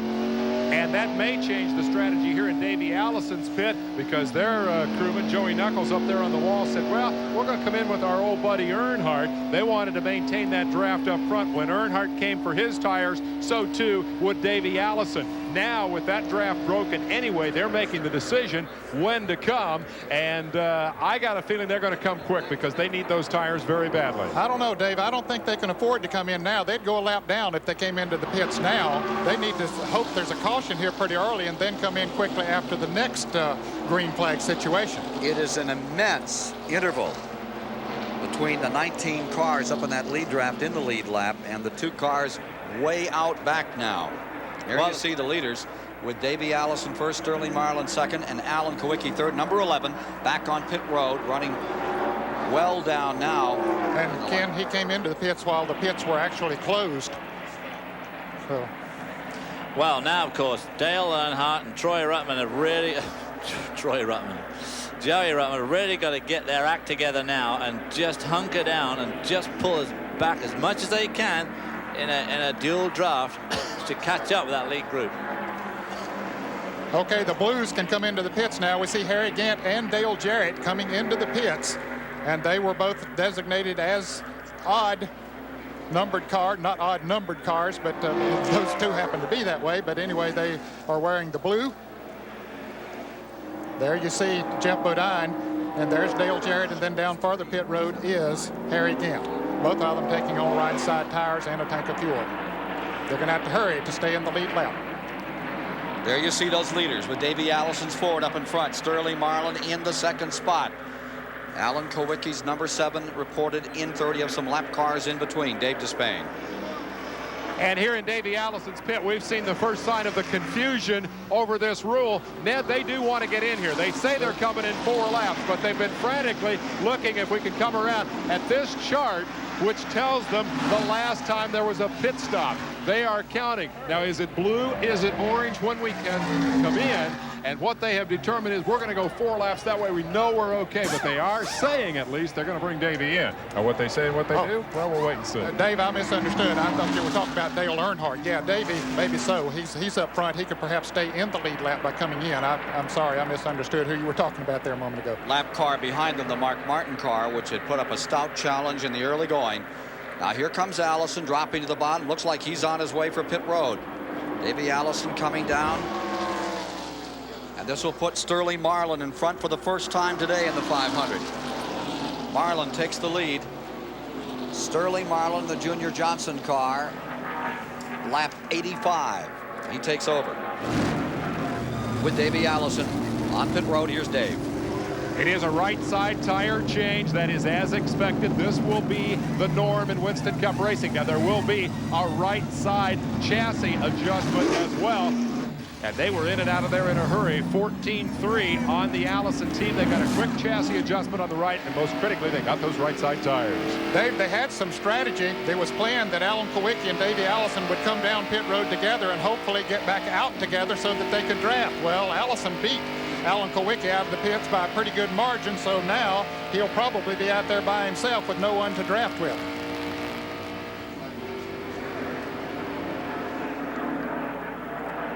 The other guy that seems to have got completely left out in all this shuffling is Kyle Petty, who was running so strongly just a few minutes ago, pulled his way right through the field onto the lead lap, past the leaders, and failed to capitalize at the next caution period, and somehow has left himself way back in the field.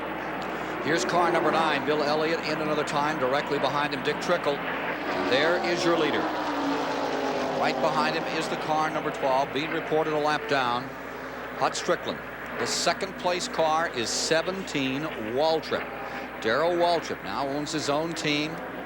Says he has to remember that he has to drive as a driver and not as an owner. And he really had his driver's face on this morning.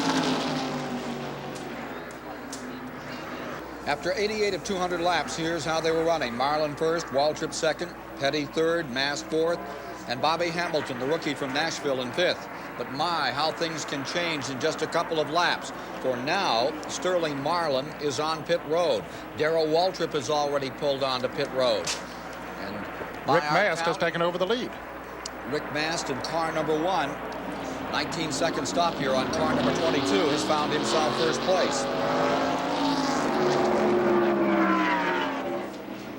Car number 12, car that you've seen in your frame some of recent, Hut Strickland, was 3 laps down. Yeah, he was 3 laps down, and then he passed Sterling Marlin while Marlin was leading the race, so that would put him 2 laps down.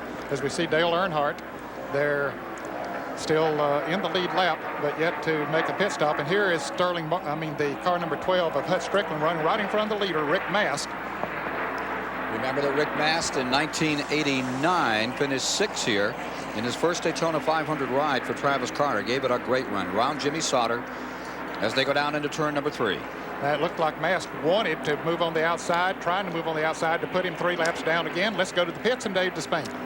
Bill Elliott, once the darling of Daytona, once the king of the super speedways, in for a definitely unscheduled bit of repair. They have replaced a tie rod on the front of this car. Bill Elliott, Bill, where did this problem come from? I have no idea. What do we believe happens? Bill theorized. Bill's getting ready to go back out, as you can obviously tell. Remember when Bill Elliott blew that tire early? Their theory is that when they blew the tire, it tore up the front end and ultimately led to the broken tie rod. They have replaced that now. They're sending him back out. Let's go to Mike Joy.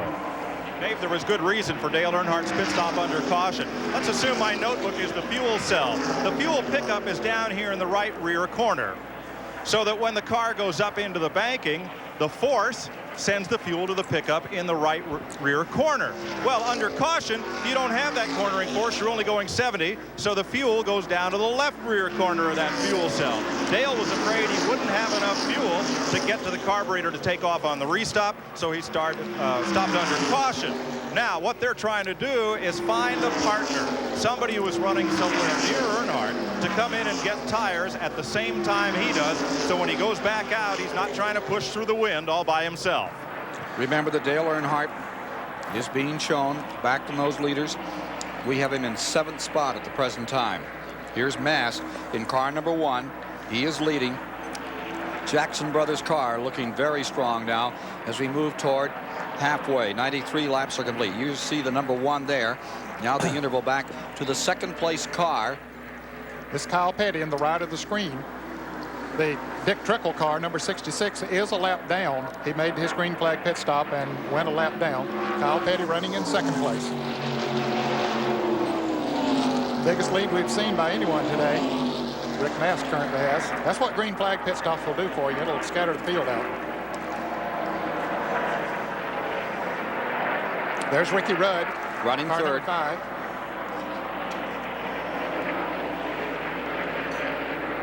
Car number 24 is at least 1 lap down Mickey Gibbs. And then the car number 27 is Bobby Hillen, who is being shown in 4th place. A great run for him today in the Robbie Moroso Memorial car. And behind them, that's Bobby Hamilton out of Nashville in the 68 car in his first ride for this team. I think he has gone a lap down now after making a pit stop, Ken. He was up there in the top 5, but he has gone a lap down to the leaders. Well, we have a scoring report that showed him up there in that lead lap. That may be incorrect.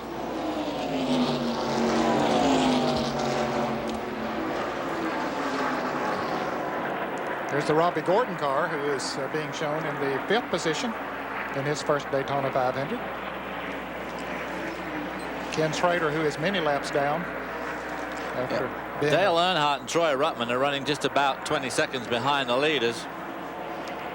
There's Eddie Bierschwell's number 23 that may have been involved in that altercation in 4 that sent number 11 spinning. Here's the 94 car, last year's 2nd place finisher. That's Terry Labonte, who currently is running in 6th position.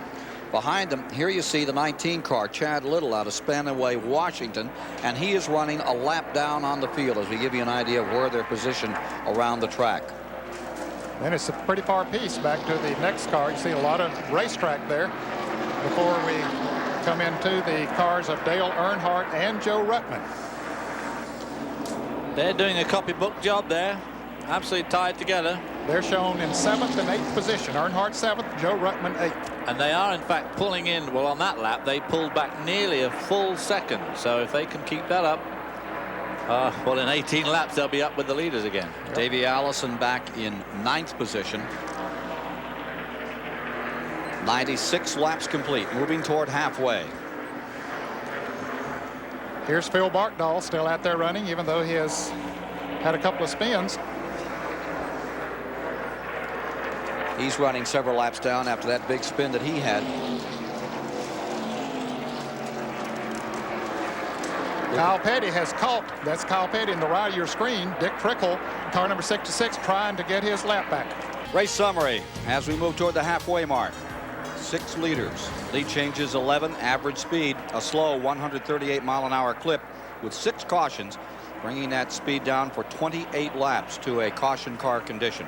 9 cars have fallen by the wayside. Here are the cars that have failed to make the first half of the distance. Sachs, Swindell, Spencer, Jimmy Means, Michael Waltrip. Buddy Baker's car, one of the early ones out. Dave Marcus has retired. Morgan Shepherd, he too had engine problems and had to fall out of the 33rd annual 500. We have just made the halfway mark in the event. The $10,000 bonus for leading at halfway belongs to number 1, Rick Mast, and in 2nd place in the lead lap, number 42, there he is, Kyle Petty. He is running in the lead lap. Let's be accurate about that. Kyle Petty in 2nd. Then in 3rd is Ricky Rudd. In 4th is Bobby Hillen. 5th is Gordon, and Robbie Gordon's done an incredible job. Here's Kyle Petty closing up on the number 1.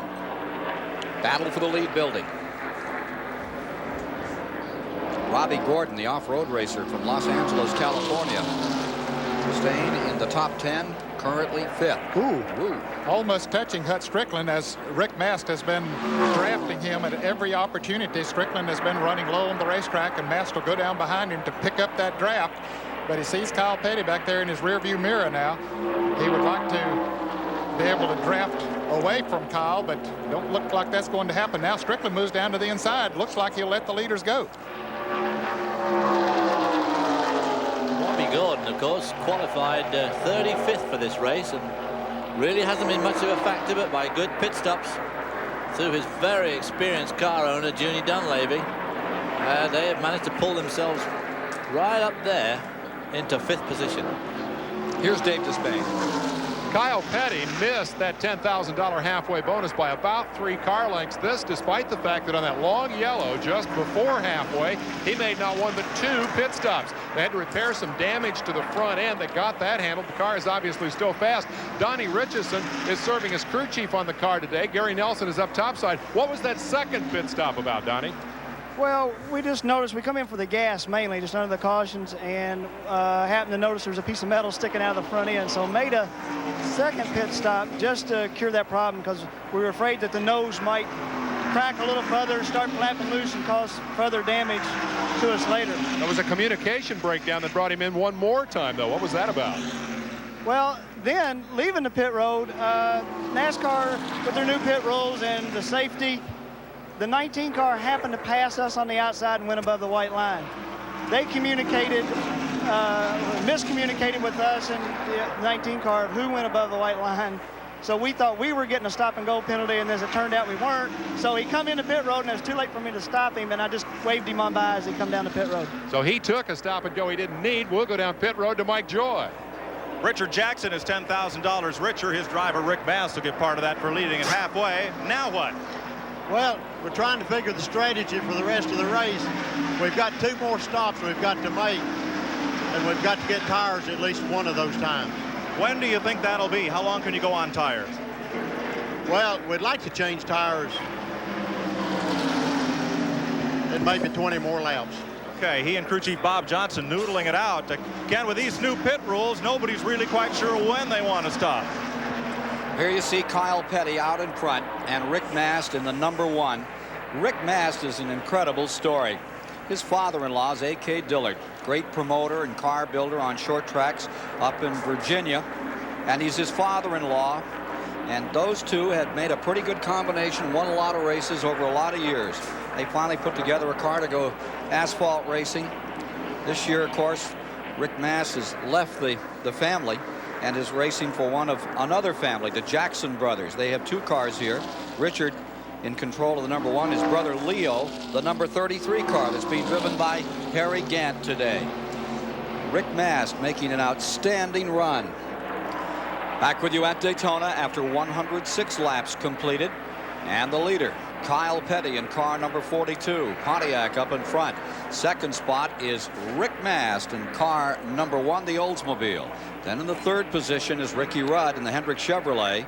Going in the 4th position, that would be Bobby Hillen, having a great run in the Moroso car. And back in the 5th position is Robbie Gordon. Now, he just pitted a moment ago, so he's dropped a few. Let's take a look at that run down a little further back. Terry Labonte was then running in 6th, well up in the lead lap. The 7th position was Earnhardt, stable right where he's been for the past 15-20 laps. Joel Ruttman has fallen a bit off the pace from Earnhardt, but remains in 8th. Then Davey Allison is in 9th, and rounding out the top 10, Ernie Irvin. Coming on to pit road right now is number 3. And we understand that he might take on 4 tires, Ken. He's going to go a lap down, even if he takes on 2. Let's go to the pits and Mike Joy. Ned, it will be a 4-tire change, and this crew has long been the best of the business. Kirk Shelmerdine on that right front as David Smith jacks the car.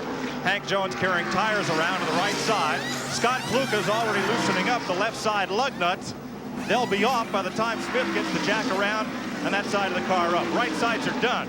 Cecil Gordon rolls the left front tire up. Shelmerdine plants it, hits the 5 lug nuts. Down goes the car, and Earnhardt's away. Quick 4-tire stop. I'll tell you how quick, 23 and 9/10 seconds on our clicker.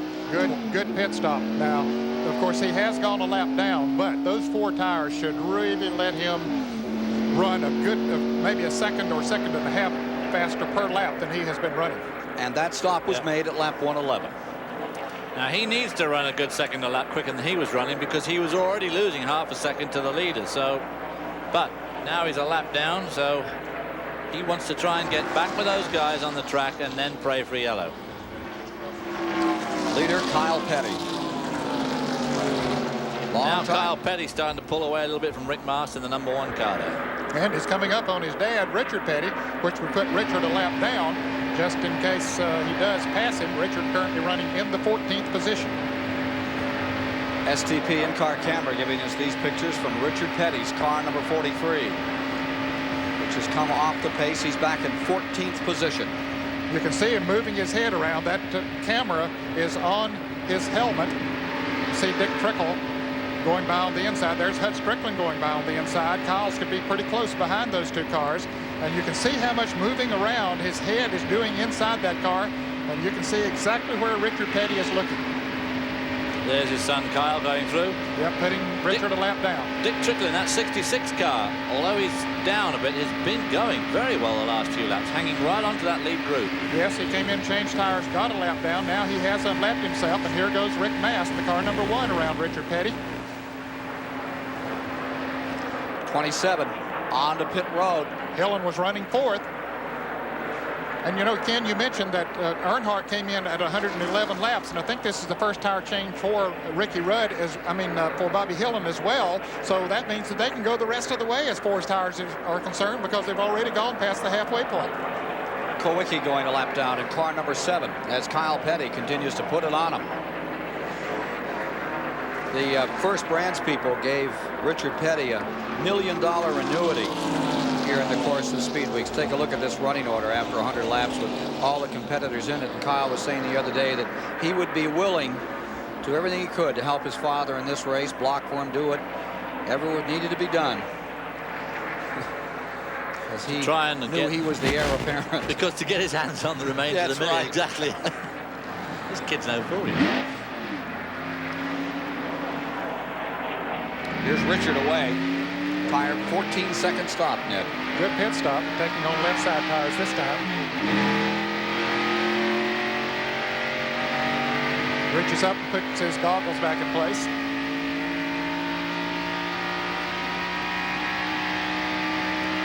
See how long he keeps it in third gear? They have a very high ratio third gear, and they use those here at Daytona and at Talladega because with the restrictor plates, when you change into fourth gear, if you don't have the engine revved up good in third, it'll just kill the engine. So they, in fact, now he's just now going to fourth gear, and he's already long second gear is what they got as well. Well, they got a long second and a long third. Yeah. He was almost into turn 3 when he went into fourth gear. He'd probably have a second gear here, almost like their high gear would be at someone like Martinsville or Bristol. Oh yeah, probably even higher than that. Yeah. Richard Childress is telling me he thought that they would be shifting into high gear coming out of 2 with the car number 3. You saw Richard carry it 2/3 of the way down the backstretch before he got it all wound out. There's the leader, Kyle Petty. Let's go to Dave Despain. Back when in-car cameras were brand new, we saw this man drive to victory here on CBS in the Daytona 500. Cale Yarborough now owns a car that just drove by the leaders there a minute ago and unlapped herself. Dick Trickle, the driver. Now you're backing up. What's happened, Cale? Well, we're pushing a little bit, Dave, but he's running real good. The car's had a little bit of push all day, but Kyle's got to stop here shortly, so that'll put us back in contention, I think. Now, I got to ask you, he's got that reputation. You know, he was the oldest rookie to ever come down the bike. Will he take any advice from a guy like you who's won this thing a time or two? Well, I hope he will, because I'm sure giving him some. That is Cale Yarborough in the pits of Dick Trickle. Oh, good. Now, because the thing is that we've just had the tire stop of Earnhardt and Richard Petty with just 80-odd laps to go. Of course, the one guy who changed early and really benefited from it was Kyle Petty. Is he going to try and stop again, or will he try and make these tires run through the rest of the race? I don't know. I think that he'll probably take on left side tires. If he has to make the green flag pit stop for fuel, then I think he'll take on left side tires, yeah. Joe Ruttman has now taken over in second place. Ernie Irvan has moved up to third. Darrell Waltrip is in fourth, and now we're seeing the leader coming in. Here's Dave Despain as Kyle Petty motors down pit road. A planned pit stop, a scheduled pit stop, but a potential problem. They plan to change the right side tires for Kyle Petty. Here is the car on pit road, the crew going to work. Len Scala over on the far side on the jack, and Felix Sabates, the car owner, an interested bystander. The problem is this car does not have low gear. How well will Petty leave? He killed the engine. 14-1 on the pit stop. They had to push to get him going. Now that is legal. Felix Sabates is the team owner here, and we will get a quick word from him if we can. They have lost low gear in Petty's car. Felix, you got to be pretty jazzed about the way things are going, but you do have a problem, no low gear. Yeah, later on in the race, we're going to be in deep trouble because we don't have low gear. So when we stop the next time around, we probably end up going a lap down. You didn't get a lap down there. You could win this thing. Well, we got it back one time, but we had a new fresh set of tires on when we got our lap back. Now we're going to put 2 left side tires. So I don't know. It's a long afternoon. Maybe we'll catch a break here and there. But right now, we're looking good. It's just that the tire situation is going to hurt us with the gear. Now they have right side tires fresh, but they have no low gear. Remember the rule, you cannot push a car that has the motor running. However, when the engine died on pit road, that then made it legal for them to push the car and get it refired. As Kyle Petty came in, Joe Ruttman took first place, but in front of Joe Ruttman was the number 3 car of Earnhardt. That now puts him back in the lead lap. That's my opinion, Ken. We'll have to wait for official scoring, but according to our calculations, it would put Earnhardt back in the lead lap. And Ruttman has yet to take on any tires. He's going to have a pit stop coming up before too long, but Dale Earnhardt has 4 tires at the 111th lap. Leader, Joe Ruttman. Here's the 11 car. Let's see if he's back in and going slowly. And now Ruttman is going to pit. This will put Ernie Irvan into first place. Darrell Waltrip will move up into second. Very close to Ernie Irvan, too. Davey Allison comes back to third at the line. Rusty Wallace fourth. Sterling Marlin fifth. Harry Gant comes to sixth. Now this will be a 4-tire change for Joe Ruttman, as Earnhardt did. Earnhardt made it in, what, 22, 23 seconds? 23. Let's see how long it takes them. It's going to take them longer. They're already past the time that Earnhardt was in.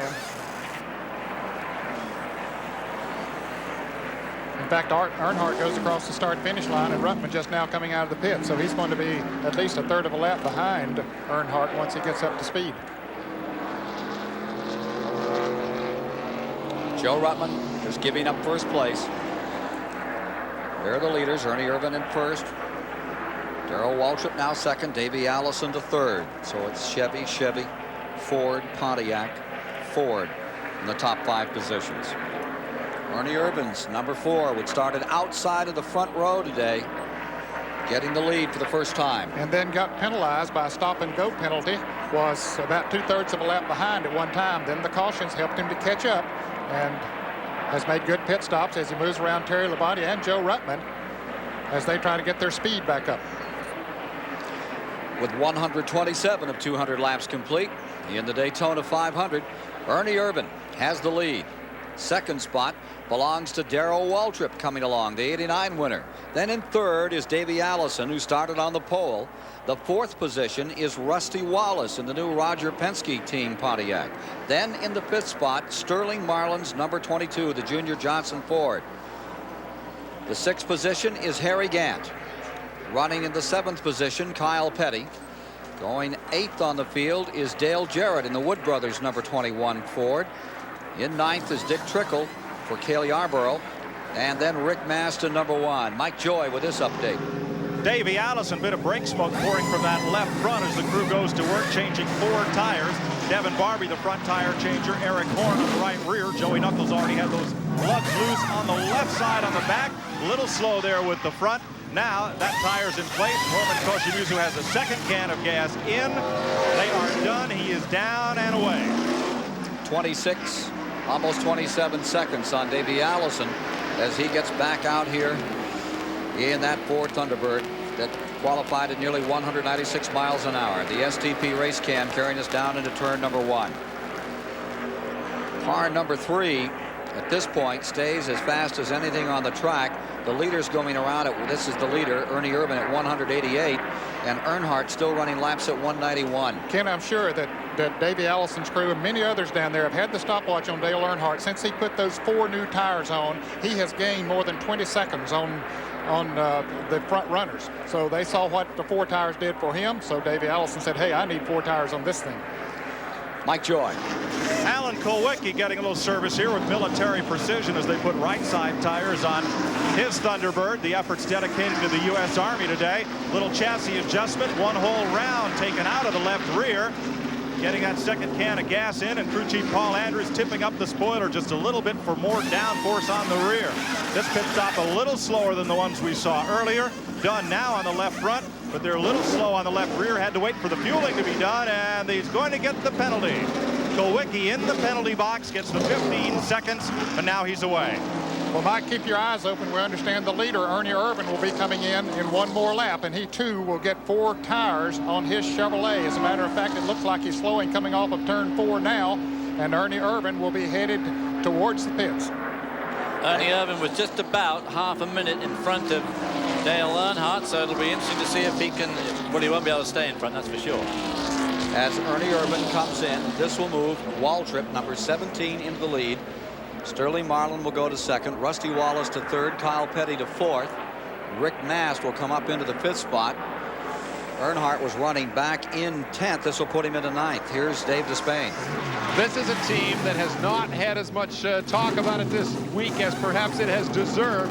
It is Ernie Irvan who sat on the outside pole coming to the 4-tire stop. And again, same decision. They've had the clock on Earnhardt. They got a good quick stop, and they're pumped about it.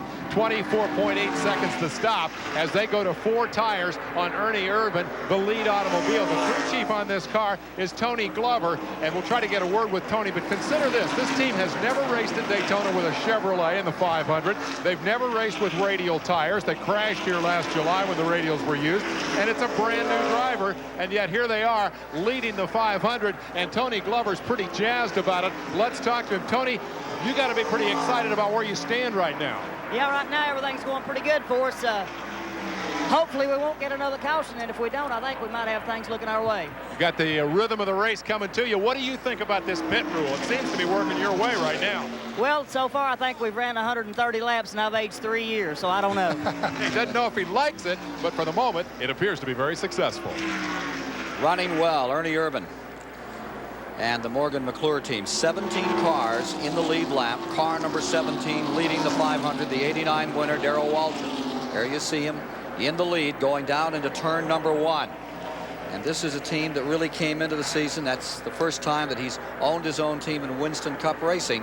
Derek Cope, last year's champion of the race, right behind him. Not too much said about Darrell all week, but he's looking very stout right now. Second place car to him with these pit stops would be car number 2. Car number 2 would now be your second place car. And that, of course, is Rusty Wallace, car number 2. New number for him this year. Fans would remember him having number 27 on his car for many years.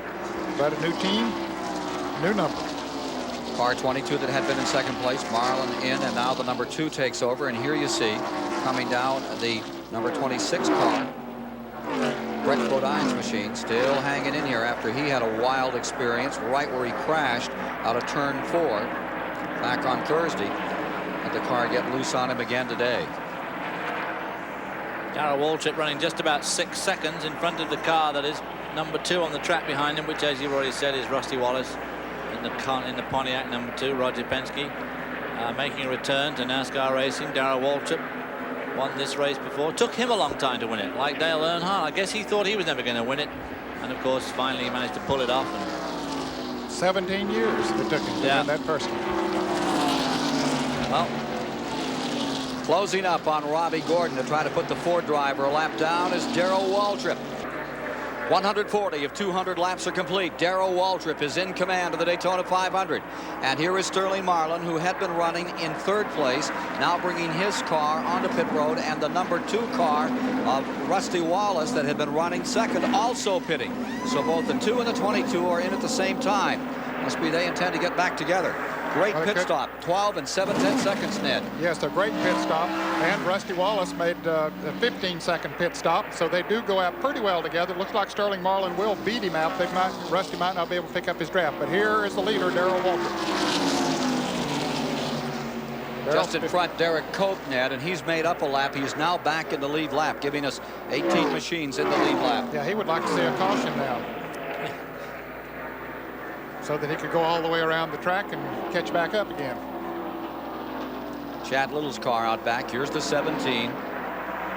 In 89, after all those years, he finally tasted victory in the 500. This super speedway has been a treacherous 2.5 miles for Darrell Waltrip over the years. Back in 1983, there was this crash when he suffered a concussion but escaped anything more serious. This past July, he broke his leg in this crash and still limps noticeably, all courtesy of the Daytona track. It's kind of like the horse that threw you, you know. It's out there in the corral, and you walk out there and you look at it and you say, hey, buddy, I got a little something for you this time. And that's kind of how I feel about it. I have a love-hate relationship with this place. I love to win here, but I hate to come here. And the reason for that is in '83, I had a pretty serious wreck here off of turn 4. In the Busch race here last year on Saturday, I had a pretty serious wreck over here in turn 3 and 4. And in July, I had a pretty serious wreck here in turn 3 and 4. So that's the only turn in racing that's really given me the kind of problems and hurt me before. So every time I go through there, I grunt my teeth real hard and I say, just come on, I can take your best shot. Darrell Waltrip has said races are won partly by attrition, partly by patience. I've got a lot of patience. Here he is at lap 143, continuing to lead. He also said the other day, he said, I'm going to start the 90s like I did the 80s, Ned, and you remember how he started the 80s. Well, that was with a lot of wins and 3 championships, so if he can do that, it'd be great. But he is a car owner now, and he was saying after the 125s, he said, I drove those last 10 laps like a car owner. I intend to drive the 500 only as a driver. Now here's that Robbie Gordon. He's in that lime green car. And Robbie Gordon is a new name you haven't heard too much about. He's out of L.A., California, mixing it up with some of these good old boys and looking good. He's a youngster, good-looking guy, and he cut his teeth the same way Rick Mears did in the deserts of Southern California, down in Baja. But you put him in anything with 4 wheels, he goes like a scared rabbit. Here's Chris. Sterling Marlin and Rusty Wallace made a fuel stop just 4 or 5 laps ago. Unfortunately for them, they don't have enough fuel to go the distance. There's 144 laps on the board. 6 more laps, and anyone who stops can then get to the checkered flag on the amount of fuel. One of the big things that have borne heavily on this race is the fact that the radial tires are getting far better mileage than the old bias tires did. And that, coupled with green flag changes only, has really changed the character of this event. Thank you, Chris. Watching Davey Allison here. Now, Davey made a 4-tire change, Ken, and went a lap down, so he now is trying to get back in the lead lap if he can move around Darrell Waltrip. And there you see the 22 car Chris was responding to. Sterling Marlin, part of a new 2-car team for Junior Johnson, and I don't think there's too much happiness with Jeff Bodine about that. You got the feeling all week he didn't put it down, but I don't think he's a happy camper. I think he would rather see it stay a single-car team. As Hut Strickland goes around, here comes Mark Martin around Waltrip. Boy, he is really slow. He's trying to get into the pits, and he's caught on the outside. He's pinned up against the ropes here. Now he dives down, and he may make it. Yeah, that's one of those 2-car teams when the old driver says to the team owner, I think we ought to go back to being a 1-car team. He says, we are. You're out. Mike Joy. This is a brand new team for Darrell Waltrip, but it's full of veterans. His Jack Band, Jeff Hammond is his crew chief. Doug Rickard changes the right front. He's a veteran crew chief. Bruce Hayes will change the right rear. Bob Sutton looking at those left tires, while Tom McCrimmon gasses the car and Ron McLeod has the catch can. They are just on the confidence window here at lap 146. Waltrip will have to go 54 laps, 135 miles to finish the 500 and look for a repeat of 1989 when he stretched his fuel all the way to victory lane. Finishing up on the left rear, stalls at 26.5. Last burp of gas, and he bumps it along on the starter and pulls away. Looked like more than 5 men to me. A pit wall at one stage there, but I could have just been miscounting them. 17 Waltrip falling back. He ran 58 laps between pit stops. He could probably go the distance. The race summary shows 365 complete. We've had 8 leaders. Dave swapped the lead 16 times, and the speed's down at 140 miles an hour. We've had 6 cautions, and 9 cars have officially retired from the event. As we look at the attrition here, Greg Sachs is out, Swindell, Spencer, early incidents in the race. Jimmy Means lost an engine. Michael Waltrip's engine went sour. Jeff Purvis is out. And engine problems, the story on Backus, Marcus, and Shepard. 50 laps to go, gentlemen. Ned Jarrett first. Your thoughts about how this race can be decided? Well, I think Dale Earnhardt is in the best position right now because he put on those 4 tires. There he is running now in the 3rd position in the lead lap. There's Dale Jarrett right behind him, but he's a lap down.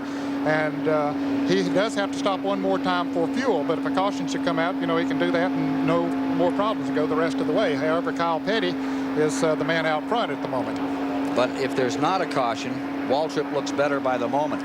Well, Kyle Petty, of course, did change his tires many laps ago, so he probably won't be wearing his tires out as such, but we see what a difference the new tires makes to the performance of the cars. And towards the end of this race, his tires are going to be getting pretty skinny.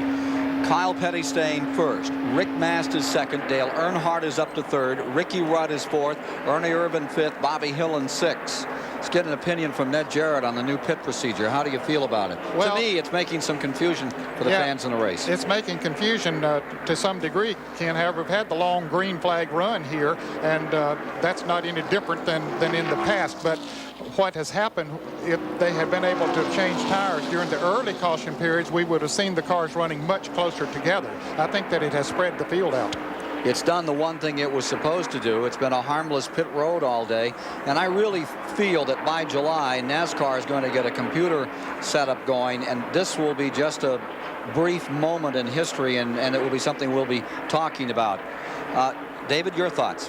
Well, I have to agree with Ned. It certainly has spread the race out, and it did catch a couple of the drivers out very badly early on. One of them being, of course, Bill Elliott, when he had to go round and lose at least 2 laps because of the 1 lap penalty, and the 1 lap he tried to stay out and make his tire last, and it obviously wasn't going to. He is not in the hunt, so it probably hasn't had a long-term effect on his result today, but it obviously has a great potential for messing up someone's day badly. How about it, Mike Joy? Well, Ken, down here along pit road, there's been a lot of confusion all day. Which is the blue lap, which is the orange lap? I understand in the races coming, NASCAR will put up a light that can be seen by everyone along pit road to help sort that out. But teams up and down here are looking for drafting partners so that they can stop and have someone to run with when they go back out on the racetrack. I think it is going to take some adapting before these new safety procedures are worked out to the benefit of the drivers and the racing. How about it, Dave Despain? Well, I think the greatest confusion that I've seen down here today has been who's running where. Where's my team? Where are we on the leaderboard? And that has nothing to do with the new rules. Anytime in Winston Cup racing they get a long run of green flag racing, especially with some pit stops and the field gets strung out, people get confused. I don't attribute that to the new rule. I think when you get a yellow flag, this field's going to bunch up and you're going to get another spectacular finish, just like in the past. All day long, we have not seen any crowding on pit road. That was the goal. But the key to solving this whole mess is get that electronic scoring system, get the scoring system up to date with the rest of this sport, and then move on down the road. Moving on down the road right now, it's Kyle Petty in first through 151 laps, with Rick Mast second, Earnhardt third, Irvin fourth, and Ricky Rudd fifth. Followed by Bobby Hill in sixth, Joe Ruttman, good seventh, Sterling Marlin eighth, Davey Allison ninth, and Rusty Wallace in the 10th position. Looking further back, Derek Cope is 11th, and those cars are all in the lead lap, as well as Waltrip now. Then Richard Petty a lap down, Harry Gant and Terry Labonte round out the top 15. Chris Economaki, an overview on what we're seeing here in this pit procedure. Well, we've seen a different kind of Daytona 500, that's for certain. As I said earlier, the radial tires and their great mileage and the fact that they changed them on the green has changed the character of the race. But right now, Dale Earnhardt, who's been out of the running for a good while because of that penalty, is breathing down Rick Mast, and that he should be moving past him into second place within the next couple of laps. And then it's going to be the pitman's work. He's going to have to stop for fuel. And that's going to be the key. I think the race for Dale Earnhardt couldn't be won or lost in the pit. Well, right now it's going to be won on the track, Chris, because here he is closing on Mast for second position. You're riding at 190 miles per hour in our live CBS Sports coverage of the Great American Race as Earnhardt, who has come so close so many times last year, right into the final corner, ran over a piece of bell housing, cut a tire down, and was an also-ran. Twice has run out of fuel. Had it won in '86. Became Bodine's race. Had it won back in 1980 when Buddy Baker won it. Here he is fighting his way back up on Rick Mast to #1. This for second place as Kyle Petty continues to lead. We have to thank our guru's son, our offspring, Dale Jarrett, who really has been helping Dale Earnhardt. He's been right behind him, pushing him along. And in fact, Dale got alongside, Dale Jarrett got alongside Dale Earnhardt going down the straight there. Yeah, and that hurt him. Now he's given Dale Jarrett the sign that he's coming into the pits. Dale Earnhardt making what should be his final pit stop right now. And Dale Jarrett is running in 21st position as he comes by in the Wood Brothers car. With Earnhardt 16th, Ken, he has moved up on the pit stops as Earnhardt comes into the pits. You see him gearing down as he comes into the pits, and Dave Despain is there.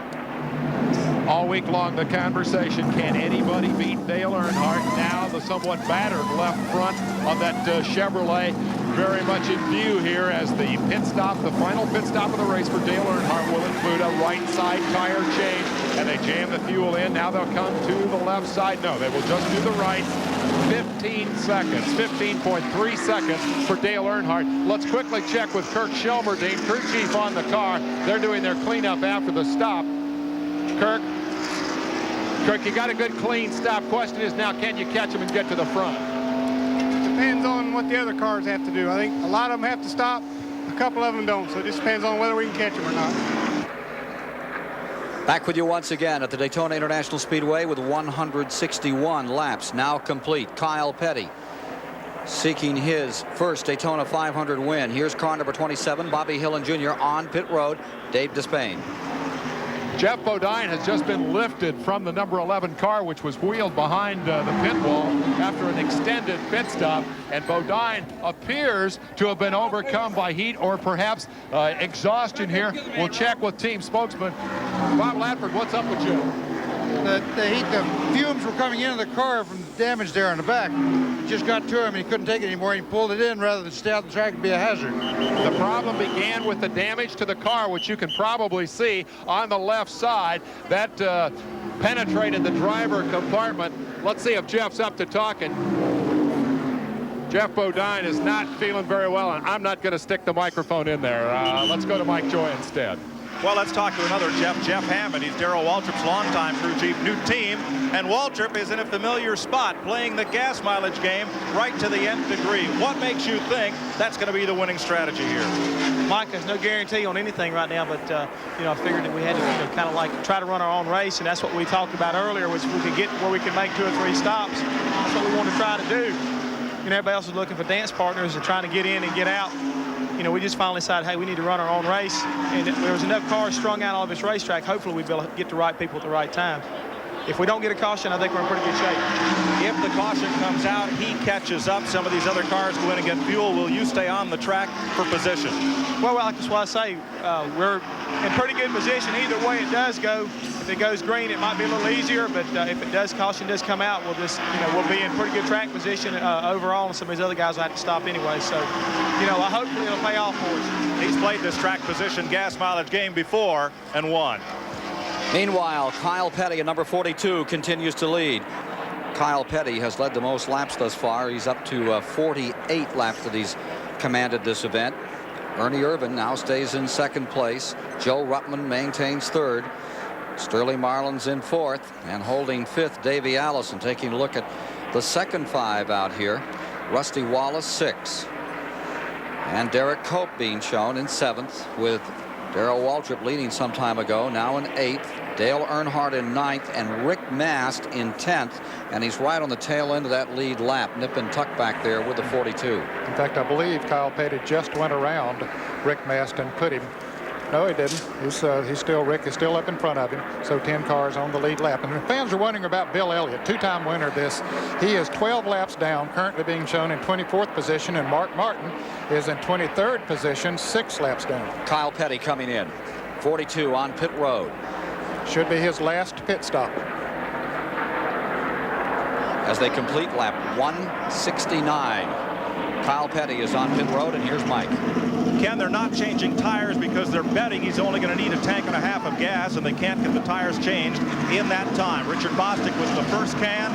Here goes the second one.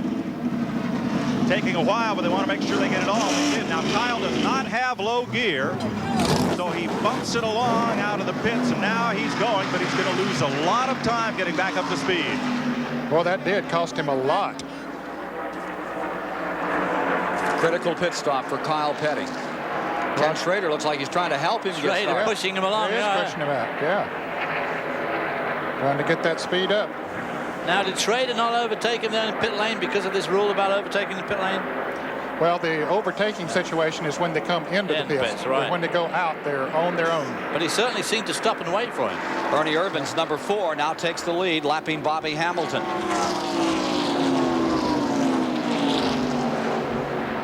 170 laps are complete. Irvan is first, and Joe Ruttman has come back to second. Sterling Marlin is third, Davey Allison fourth, Wallace now fifth, Waltrip to 6th, Cope to 7th, Earnhardt to 8th, 9th to Kyle Petty, and then Rick Mast in 10th. 1 lap down, Harry Gant is 11th. Dale Jarrett is now 12th. Now those cars have gotten back in the lead lap, Ken, after the pit Kyle stop, Petty made his pit stop. Yes. That'll get us back to 13 cars in the lead lap. Right. That would put Dick Trickle also back into the lead lap. It's been right on the verge of in Dick and out. Trickle's been running really well. He must have been listening to all that advice that Cale Yarber's been giving him. Well, now Ernie Irvan has passed Dick Trickle, so he is a lap down. Again, yeah. There are 12 cars in the lead lap at this moment. Cale Yarborough always uses Junior Johnson's advice. Says it over and over again. Go to the front. Yeah. Yep, nothing wrong with that. That's what racing's all about, I guess. There's car number 75. That's Ruttman. And that right behind him is Davey Allison. Is that Davey Allison?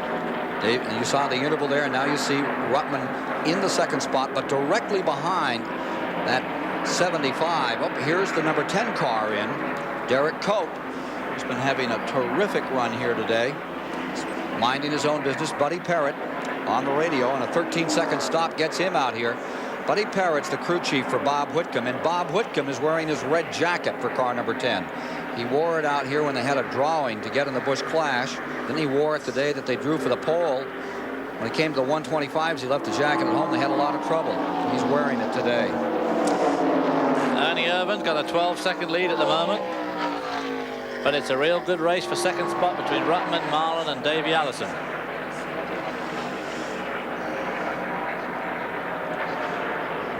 Now we're looking at second place. There you see Joe Ruttman, and right behind him, Davey Allison in that third position. And coming with them is the 27 car, Bobby Hillen. Had a really good run with that machine this afternoon. 24 laps to go. Ernie Irvin out of Modesto, California, who packed his things up, got in his pickup truck, and came east a few years back. Ran some races in the Automobile Racing Club of America, ARCA, which is many times a preliminary event for major Winston Cup races, like at Pocono and Atlanta. He won a race up at Atlanta in ARCA and was first discovered. And he made good friends with a guy that has paid off for him. A guy that really kept him in the East and kept him racing. Some fellow named Earnhardt. Dale Earnhardt did help Ernie Irvin when he first came east, and certainly has shown that he had a lot of driving talent. His dad, Vic Irvin, was a race driver on the West Coast. Never got to Winston Cup racing. He might have participated in a few of those West Coast Winston Cup races many years ago, but has shown a lot of talent. And down there around El Ernie Cajon Irvin. and El Toro. Ernie Irvin showing a lot of talent at the moment and leading, but Dale Earnhardt, his buddy, is closing in on Darrell Waltrip for 6th place. But we think that everyone ahead of them, which obviously includes Ernie Irvin, should have to pit again, whereas we're almost sure that Waltrip and Earnhardt won't. Well, they say, yeah, they say that Earnhardt's going to run close, but because of Waltrip, he's going to have to try to stretch it. Waltrip, we're pretty sure, can run the distance because he's already done it once this afternoon, but it's going to be nip and tuck. That's the case. 178 laps are now complete. There you see Waltrip in the 17 car, and Earnhardt is right behind him. Waltrip is 5th. Earnhardt is 6th. Kyle Petty now finds himself in 7th. The 90 car running a lap down. The Don Levy Ford. And Robbie Gordon, for his first time in this 500, has put on an outstanding run, as has Bobby Hillen in that 27, also a lap down. Here's Sterling Marlin, the 3rd place car, coming into the pits. What should be his last pit stop? He perhaps will just take on fuel. We'll see. Yep, and they're making a chassis adjustment on the left rear, tightening that car up just a little, or loosening that car up just a little bit. And away. Sterling Marlin, who looks for his first 500 in just 8 seconds, Ned. Quick stop. They just needed a dash of fuel, a little less than a can, perhaps. Here you see Irvin in the Morgan McClure Chevrolet, still out in front. Won his first Winston Cup race just a year ago, but he's going to win a lot more. Guy is good. Here's Mike. They've been a bit nervous here in the Ernie Irvin pit. They could go to about lap 182 on this tank of fuel, hoping for a caution flag. But Tony Glover, you going to leave him out, or are you going to need to bring him in? No, we have to pit again. There's no... Driver's on the horn. There's no way we can make it on fuel. We're going to have to stop again. But... You going to try to wait for a caution? Well, no, the caution really won't matter. We're going to pit again anyway, I guess about lap 182. Just as we called it. Yeah. That's only a couple laps away, yeah. With 18 laps to go, Ernie Irvin, the leader, will pit. The 75 car, Joe Ruttman behind him, is in 8th position, now a lap down. Under caution here at Daytona after 460 miles. There have been 8 different leaders. Lead changes, 18 of them. Average speed, a meager 155 miles per hour today. 7 cautions, 30 laps. And 10 cars have fallen by the wayside. Those cars are out of the race. We can't give you the, well, I can give you Richard Petty for sure. He's the latest. Jeff Purvis is out. Swindell, Greg Sachs, Jimmy Spencer, Buddy Baker. Michael Waltrip is out. Those are some of the folks that will not be around for the checkers today. Buddy Baker, Dave Marcus, Morgan Shepherd, Jeff Bodine from fatigue. We saw him in real trouble down there on pit road. And here's Richard Petty, car number 43, shaking his head just a few moments ago as they work on the back end of his car. Let's look again at what happened here on the back straightaway to bring around this 7th caution of the day. Well, we see Petty's car already spinning around and backs into the outside retaining wall. You see the damage that was done to his Pontiac. He gets it going straight and then it spins around again. Down on the inside of the track. Yeah, done that car no good at all, but we don't quite know what set it going. Working on Richard Petty's car. Big story in the Charlotte Observer by Tom Higgins yesterday, talking about the potential that 91 might be the last full season for Richard Petty, and then he would be running a going away tour and run limited events after that. How do you feel about that, Ned? Well, Richard Petty has said for a number of years when that question is asked, he said, now when I decide that I'm going to make a change in my career, I'll get everybody together and tell them about it. But Tom Higgins, you know, he's a great writer, and he usually has a lot of substance to what he puts in the paper, so it'll be interesting to see what does happen. There you see the 7-time winner of the 500. Had such a great run in the 125s. Beat out Hut Strickland by inches for 2nd place to the line. Right now, it's a long afternoon for the King. Chris? Yeah. Okay, now during this yellow flag, Davey Allison pulled into the pits, and that gave the lead to Rusty Wallace in Roger Penske's number 2 car. There's 13 laps left in this competition. How long they'll be going slow out there, I don't know. This is the first time in Roger Penske's racing history, I think, where he is up in a suite watching his car race. Over the years, in all of his events, Penske has been down in the pits with a hands-on situation. He told his crew before the race that I hired you to do a job. I'm not going to be able to go to all the races. I'm going to go upstairs and watch. And with him is his Indianapolis winning buddy Rick Mears. So Rusty Wallace, for the first time today, is in the lead. All right, here's how they run. At 186 laps, Wallace, Pontiac first, Davey Allison Ford second, Waltrip third, Earnhardt fourth, Ernie Irvan fifth. Getting set for the green to come out when they come by this time. Field in the back straightaway, lap cars on the inside, cars in the lead lap on the outside, of which there are 10. Mike Joy. Tim Morgan is one of the owners of the Ernie Irvan car, and he came out of self-imposed pit crew retirement to gas it today. And on the green flag stop during our commercial, Ernie stopped that gas filler right on your belt buckle. He couldn't have done a better job, and you got him out quickly. Yeah, Ernie did a great job. He's been doing a good job for us. Well, you hit it, though. I don't want to take too much credit for that. Okay, let's go to Dave Despain. Robert Yates is sole owner of Davey Allison's car. They started from the pole today. He used to build engines at one time for 25% of the field. You had a big cheer when that yellow came out. You needed that quick free stop for gas. Now can you outrun him on the racetrack? Well, not many laps left, and we don't have that good position right now, so I hope we can do it. All right, let's get back up top for the restart. Coming down to the line, ready to take green. Final moments, 500. 188 laps complete as they come to the stripe. 12 to go. And it's Wallace, Waltrip, Earnhardt, Irvan, Kyle Petty, the top 5, Rick Maston, 6, Joe Ruttman, 7, Sterling Marlin, 8, Derek Cope, 9, Davey Allison back there in 10th as they wheel down into the first turn. Ken, I wonder if Rusty Wallace has enough gas to go. I mean, we're told that when he pitted last, there was something like 60 laps to go. And I don't know if he can make that, stretching it a long way, so we'll just see. But he's got more than gas to contend with right now. Here comes the man in black, Earnhardt to the inside, trying to win the race he's never won. 48 Winston Cup victories, but the Daytona 500s elude him. He's won everything else here. The 400 in July. Whoa, one car in the wall. Wallace. Wallace slams the wall on the outside. Another car breaking loose. Derek Cope spinning to the line. And Darrell Waltrip in the pits. Yeah, Darrell Waltrip in trouble. Derek Cope. 4 more cars right here at the start finish line. Blowing tires. Caution is out. Hut Strickland and Harry Gant getting locked in together there. Well, that was one of those calamity corner. Eppes again coming off the corner there. Harry Gant's car badly torn up. Ooh, going up. That's Hut Strickland's number 12, all torn up. Very badly torn up. Both ends of his Buick.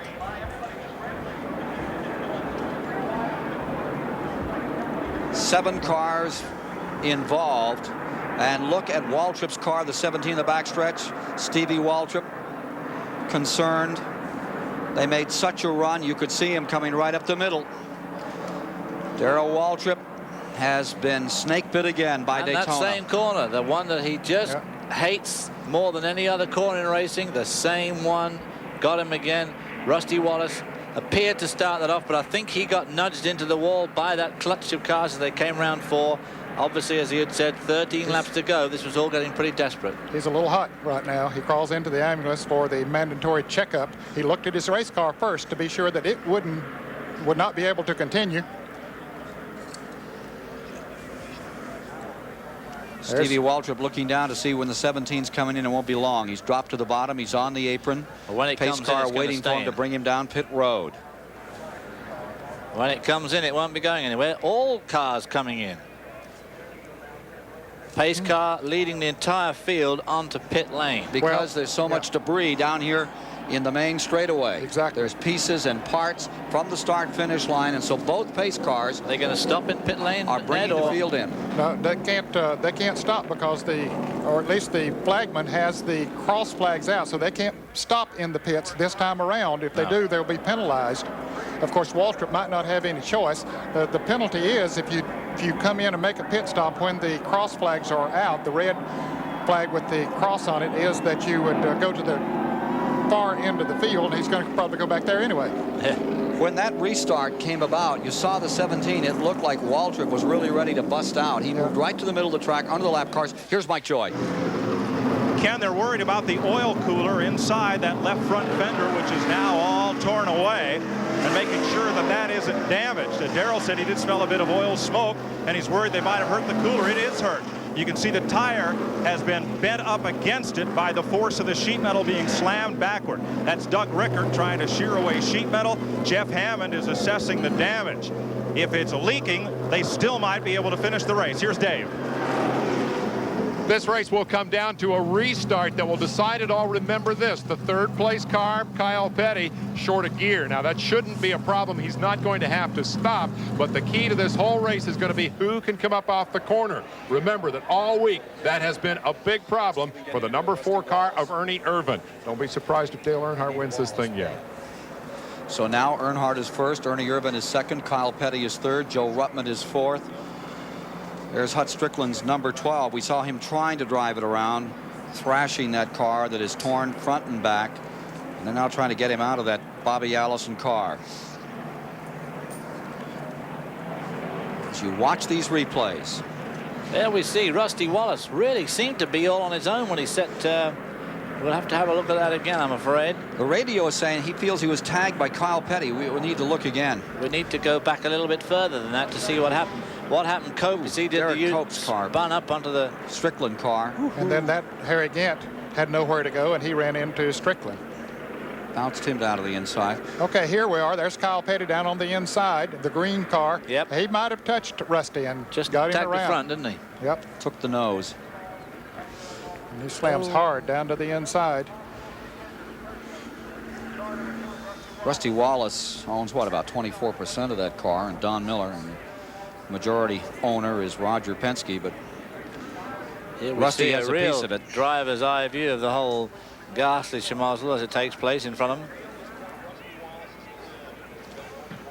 Rusty Wallace walked to the ambulance, going in for a checkup. Let's look again from this high angle. That's the 3 cars there, just at the behind the lead car, which is Dale Earnhardt. There's Kyle down on the inside, and there he does just slip up into maybe touching Rusty just a little bit, and Rusty's car goes out of control, collects Waltrip down on the inside. Then we see the red car of Derek Cope spinning around in the middle of the pack, and then he's going to spin back out in front of the track. Let's look at it here. View. Ernie Irvan in the yellow car. Yep, he's definitely leaning on the front of that car of Rusty Wallace. Yep, he did clip him just enough. Lucky is Rick Mast, unlucky Waltrip. And unlucky there again, the back of his car coming off the floor there. One of the unluckiest right there. It's mandatory. They must take them to the field hospital after they get a piece of the wall here. With the caution, Earnhardt may be in shape to finally win this 500. We're down to the final moments of the Daytona 500 for 1991. Circumstances bringing about a shuffle of the leaders once again with 192 complete. Rusty Wallace is out of the hospital, walked in, walked out. Try to get a word with him before this is over. Here's Earnhardt out in front. 7 laps to go. Billed in the early days is one tough customer. Billed these days as the Intimidator, but this track has intimidated him for years. Just could not win here. Is it about to change? We'll see. Ernie Irvan has other ideas, as does Kyle Petty in third, Joe Ruttman fourth, Sterling Marlin fifth, Rick Mass sixth, Davey Allison seventh, and Dale Jarrett up to eighth as they wheel away. There's that lack of a gear hindering Kyle Petty and Ernie Irvan slightly as Dale Earnhardt really jumps into a lead. And Ernie Irvan really off to a slow start. There's Alan Kawicki down on the inside of him. Dale Jarrett did beat Ernie Irvan on the restart there. Dale is a lap down. Dale Jarrett is. He had just made a green flag pit stop when the other caution came out, so he got caught on that situation. Now Ernie Irvan drafting up on Dale Jarrett. He wants to get up on the back bumper of Dale Earnhardt. That leaves 7 cars in the lead draft. Kyle Petty dropping back quite a bit there, but if he hasn't got that low gear, it takes a lot of getting these cars wound up. 3,500-pound car. 7 cars in that lead lap. Earnhardt stays first. Ernie Irvan in second. Ooh. Here's Davey Allison coming up to third. Kyle Petty in fourth. Now Kyle drops back, and it's Joe Ruttman into fourth. Look at this run down the inside. Car number 4 sliding through, and Ernie Irvan planks it in there. Davey Allison took him through, helped him get through there. And now Davey Allison's running right behind Dale Earnhardt. And behind him is Troy Ruttman. Like that, Joe Ruttman. I keep calling him Troy Ruttman. Well, Troy was a race driver. He won the Indianapolis 500. Davey Allison up on the outside. Davey Allison makes a run on Earnhardt for second place. The Ford on the high side, Chevy on the inside, and Chevy out in front. Long way to go around though. As they come back to the line, this time Ernie Irvan. Is this going to be an upset? We'll see. 28 and 3 are locked up side by side, and as they run wheel to wheel, Ernie Irvan says goodbye, gang, and pulls 3 car lengths out in front. Boy, Dale Earnhardt's got tires that are fresher than Ernie Irvan's too. He pitted more recently than Ernie, about 25 laps less mileage on his tires, so in theory he should be slightly better off. Yeah, I think something wrong with Earnhardt's car, that maybe he has a tire going down or something. It just doesn't look as smooth in the turns. He and Davey Allison touch going down the backstretch into turn 3. Earnhardt trying to hang on, but I don't know, that car just not working in the turns like it did earlier. Coming about out of turn number 4. Down to the line. 196 laps complete this time by. Ruttman drops to the inside. Remember, his best finish here at Daytona has been third. He's had some seconds on other tracks. Third was his best run here. And look, they're still locked side by side. And of course, that's just playing right into the hands of Ernie Irvan. At this stage of the game, there's only 4 laps to go. 4.5 laps to go. 4 laps to go next time by. Davey Allison, Dale Earnhardt locked side by side. Is Joe Ruttman going to be able to push one of those guys along with him? Dave Despain. Well, let's put that question to Kirk Shelmerdine. Is that car as good as you would like to have it? Well, I think the cars are awful close. We think Dale can do the job for us, and we're just sitting here watching right now. You know, in a 5-lap race, Earnhardt would be the guy to bet on, but he obviously backed up pretty dramatically when Irvan shot through, but there's nothing wrong, huh? No, we're doing okay. Okay, well, they say they're confident here. Let's go to Mike Joy. And they're confident here as Ernie Irvan whistles by. Irvan was slow coming up through the gears on the restart. Crew Chief Tony Glover said he thought he hung back a little too far. But every time the 2 black cars come past side by side, that's a break for Ernie Irvan's chances to win the 500. And there's trouble off the turn 2. Ernie Irvan in front, and Earnhardt. Davey Allison and Dale Earnhardt and Davey Allison both out of this race. Ernie Irvan racing back to the line with a big advantage. There's Davey Allison's car coming to a stop. Ernie Irvan coming down. If it finishes here under caution, it'll be the first Californian to win this race since Marvin Panch back in 1961. Ernie Irvan's number 4. streaking across the line. Rest of the field coming by. The 28 car, about where it rolled. Kept on going not too long ago. Kyle Petty spinning in turn 4. Well, look at the damage on his car. He must have been involved in that fracas back on the back straight. Now they're trying to get Davey Allison's car off the bank. Dale Ernie Irvin, Earnhardt of course, the leader. line. That all happened behind him. Ernie Irvin is in first. Sterling Marlin now finds himself in second spot. In third, car number 75, Joe Ruttman. Kyle Petty car's wreathed in smoke there. I don't see any flame, but a ton of smoke. So it looks like this race belongs to Mr. Irvin with just 2 laps to go. $2 million at stake. The number 4 car of Ernie Irvin pulling away, getting the advantage. There's Davey Allison stuck on the backside over by the lake, climbing out of car number 28. Wow. What a turn of events. Absolutely. Dale Earnhardt fails to win the Daytona 500 again. Kyle Petty climbing out of number 42, and here's Earnhardt's number 3. Nose bloodied on the black Chevrolet, coming down to make it for pit road. I think he'll stay out there and just try to ride it out, because I believe this thing might end under caution, Ken, and he should be able to, even though he's down on the bottom of the racetrack. We'll see if he stays out there and is able to continue on around. White flag will come out along with the yellow. White flag on the track. Last lap. And Chris Economaki. Well, Davey Allison over there, the Texaco people, the sponsors of his car, when he won the pole position, they scheduled their quarterly business meeting here in Daytona Beach. And the top executives from 16 divisions of Texaco had their meetings here in Daytona and are in the track today. They were hoping Davey could win it. Now they'll go home sad. Well, they and a lot of other people are going to go home sad, especially the Dale Earnhardt people. There you see the Ernie Irvin crew. Tony Glover. Boy, he can't contain himself, and I don't blame him. This is it. This is the biggest. Tony Glover's dad, great racer for many years, Virginia area, and there you see the disappointment of the Earnhardt crew. Well, Ernie Irvin's been right there all the week. He started this race on the front row and has been running very, very strongly all week.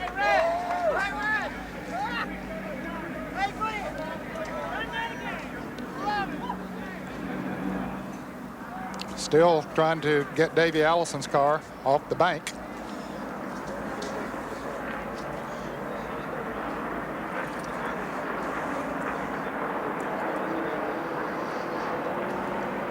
Coming down for the checkers, under caution. Guy out of Modesto, California. Did a lot of racing out on the West Coast.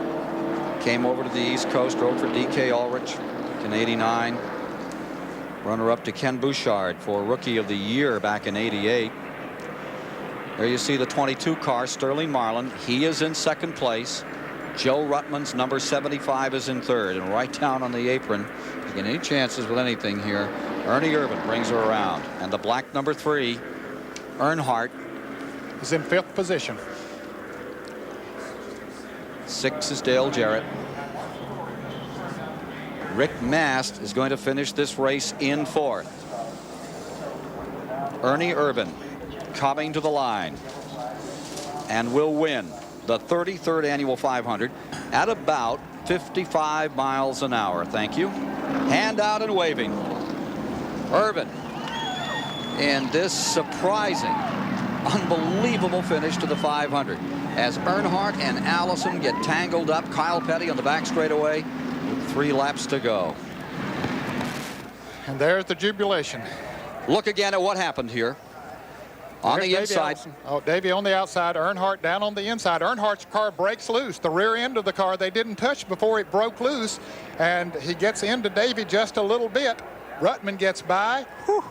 Sterling Marlin gets by. Here's Kyle Petty. He gets collected up. Boy, the car going up off the ground. Nearly squeaked through. Davey Allison really was terribly unfortunate there. He just touched that wall.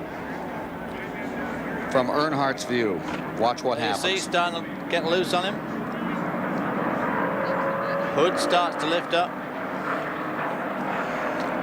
There you see Kyle Petty jumping over the hood of the car.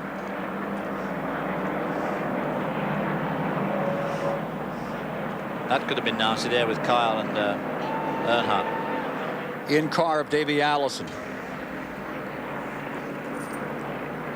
He was on the outside of Earnhardt. And there you can see the lick when Earnhardt touched him, and it threw Allison out of control. Here he comes, headed for the infield and into that dirt protective bank to keep him out of Lake Lloyd. And hit that bank real hard.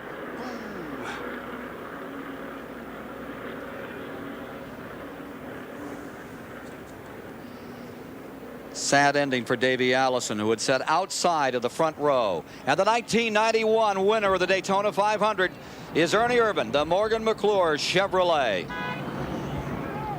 For the third time in 3 years, for the third time, we have a first-time winner in the Daytona 500, Ernie Irvan. What's it feel like? Man, I don't know, man.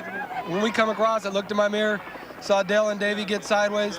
I remembered there was like 98 laps, 2 laps left. I said, this can't be true. I just kept waiting for them guys to run me down, and man, when we had to just live off the caution. Then we come around and it started running out of gas on the caution. I said, no, this can't happen to me. Got down on the apron and it kept running. But man, I owe this all to this crew, this Kodak Film, Delco Remy Chevrolet, AC Spark Plugs. I mean, they did an excellent job in the pits. Congratulations on a great win. Let's go to Dave Despain. Give this man a lot of credit. He's come out of this car smiling 2 years in a row, and that can't have been easy. Dale, what happened on the backstretch? Well, we was giving it everything we could. Ernie got by us there on the short shoot, and me and Davey was racing, trying to get back in position. I couldn't get no help from behind me, and Joe was in and out behind Davey and behind me, and the air got off of me down there in 1 and 2 under Davey, and whether somebody was behind me or what, but I lost control of the car and spun me and Davey, and luckily we kept coming around. We didn't lose any laps there. We finished 5th, so we didn't worry about our points. But still, we was going for the Daytona 500. We wasn't leading it, so we was going to try to go to the front. There will be another one of these, won't there? Hopefully. I'm living for the 1992 Daytona 500. It's a long time off, but we made it back to this one. So, we got a long year ahead of us, and, we won the championship without winning the 500 last year, so we're going to go after them. Thank you very much. Dale Earnhardt, let's go to Ken Squire. A year ago, Earnhardt said he would have given $1 million for that last lap over again. I wonder what he would pay for the last 3 laps of this one. Ernie Irvan is victorious in the 1991 500. Sterling Marlin has his finest run here, getting 2nd. Joe Ruttman is back in 3rd. Rick Mast finishes 4th, and 5th, Dale Earnhardt. In the 6th position today was Dale Jarrett, followed by Alan Kowicki in 7th with the Army car. And then it was Bobby Hill and Ricky Rudd, and the rookie, Bobby Hamilton, finishes in 10th position.